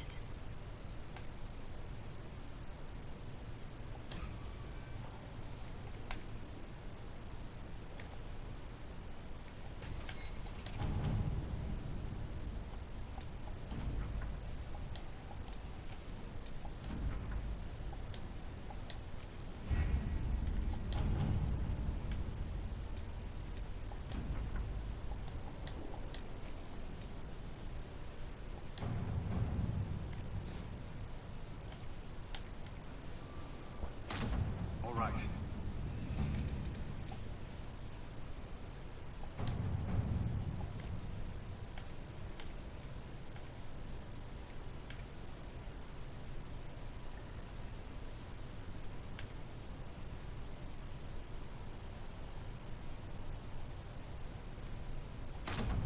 Let's see what we have.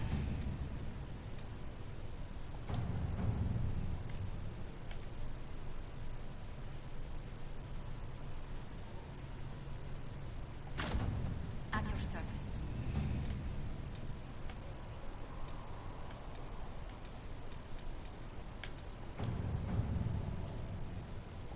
The Templars must help us close. We must approach the Lord Seeker again to get anywhere. We can ask him then. The Lord Seeker made it clear. They'll come with... You believe that will work? Even... Yes, especially when led by the Herald of Andraste. The Lord Seeker barely knows I exist. Rumors you were saved from the fate by Andraste. A herald... That same herald returning with noble support will be reconsidered, as will the power of the Inquisition. Isn't there the slightest chance the Lord... With respect, after his appearance in Val Royeaux, hang what the Lord Seeker thinks. We do... Good news. Several noble Orlesian houses will petition the Templars to help us stop the breach. Lord Abernash will approach you. Sign nothing.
The Herald of Andraste!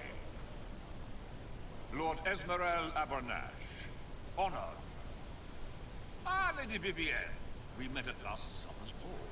The Duke introduced us. Indeed. I could not possibly forget the occasion. The Lord care to mark the moment? 10 Orlesian houses walk with you. Yes. Never before has anyone purchased such an inspiring veneer of kinship. The Lord Seeker won't meet us until he greets the Inquisition in person. Quite a surprise after the spat in Val Royeaux.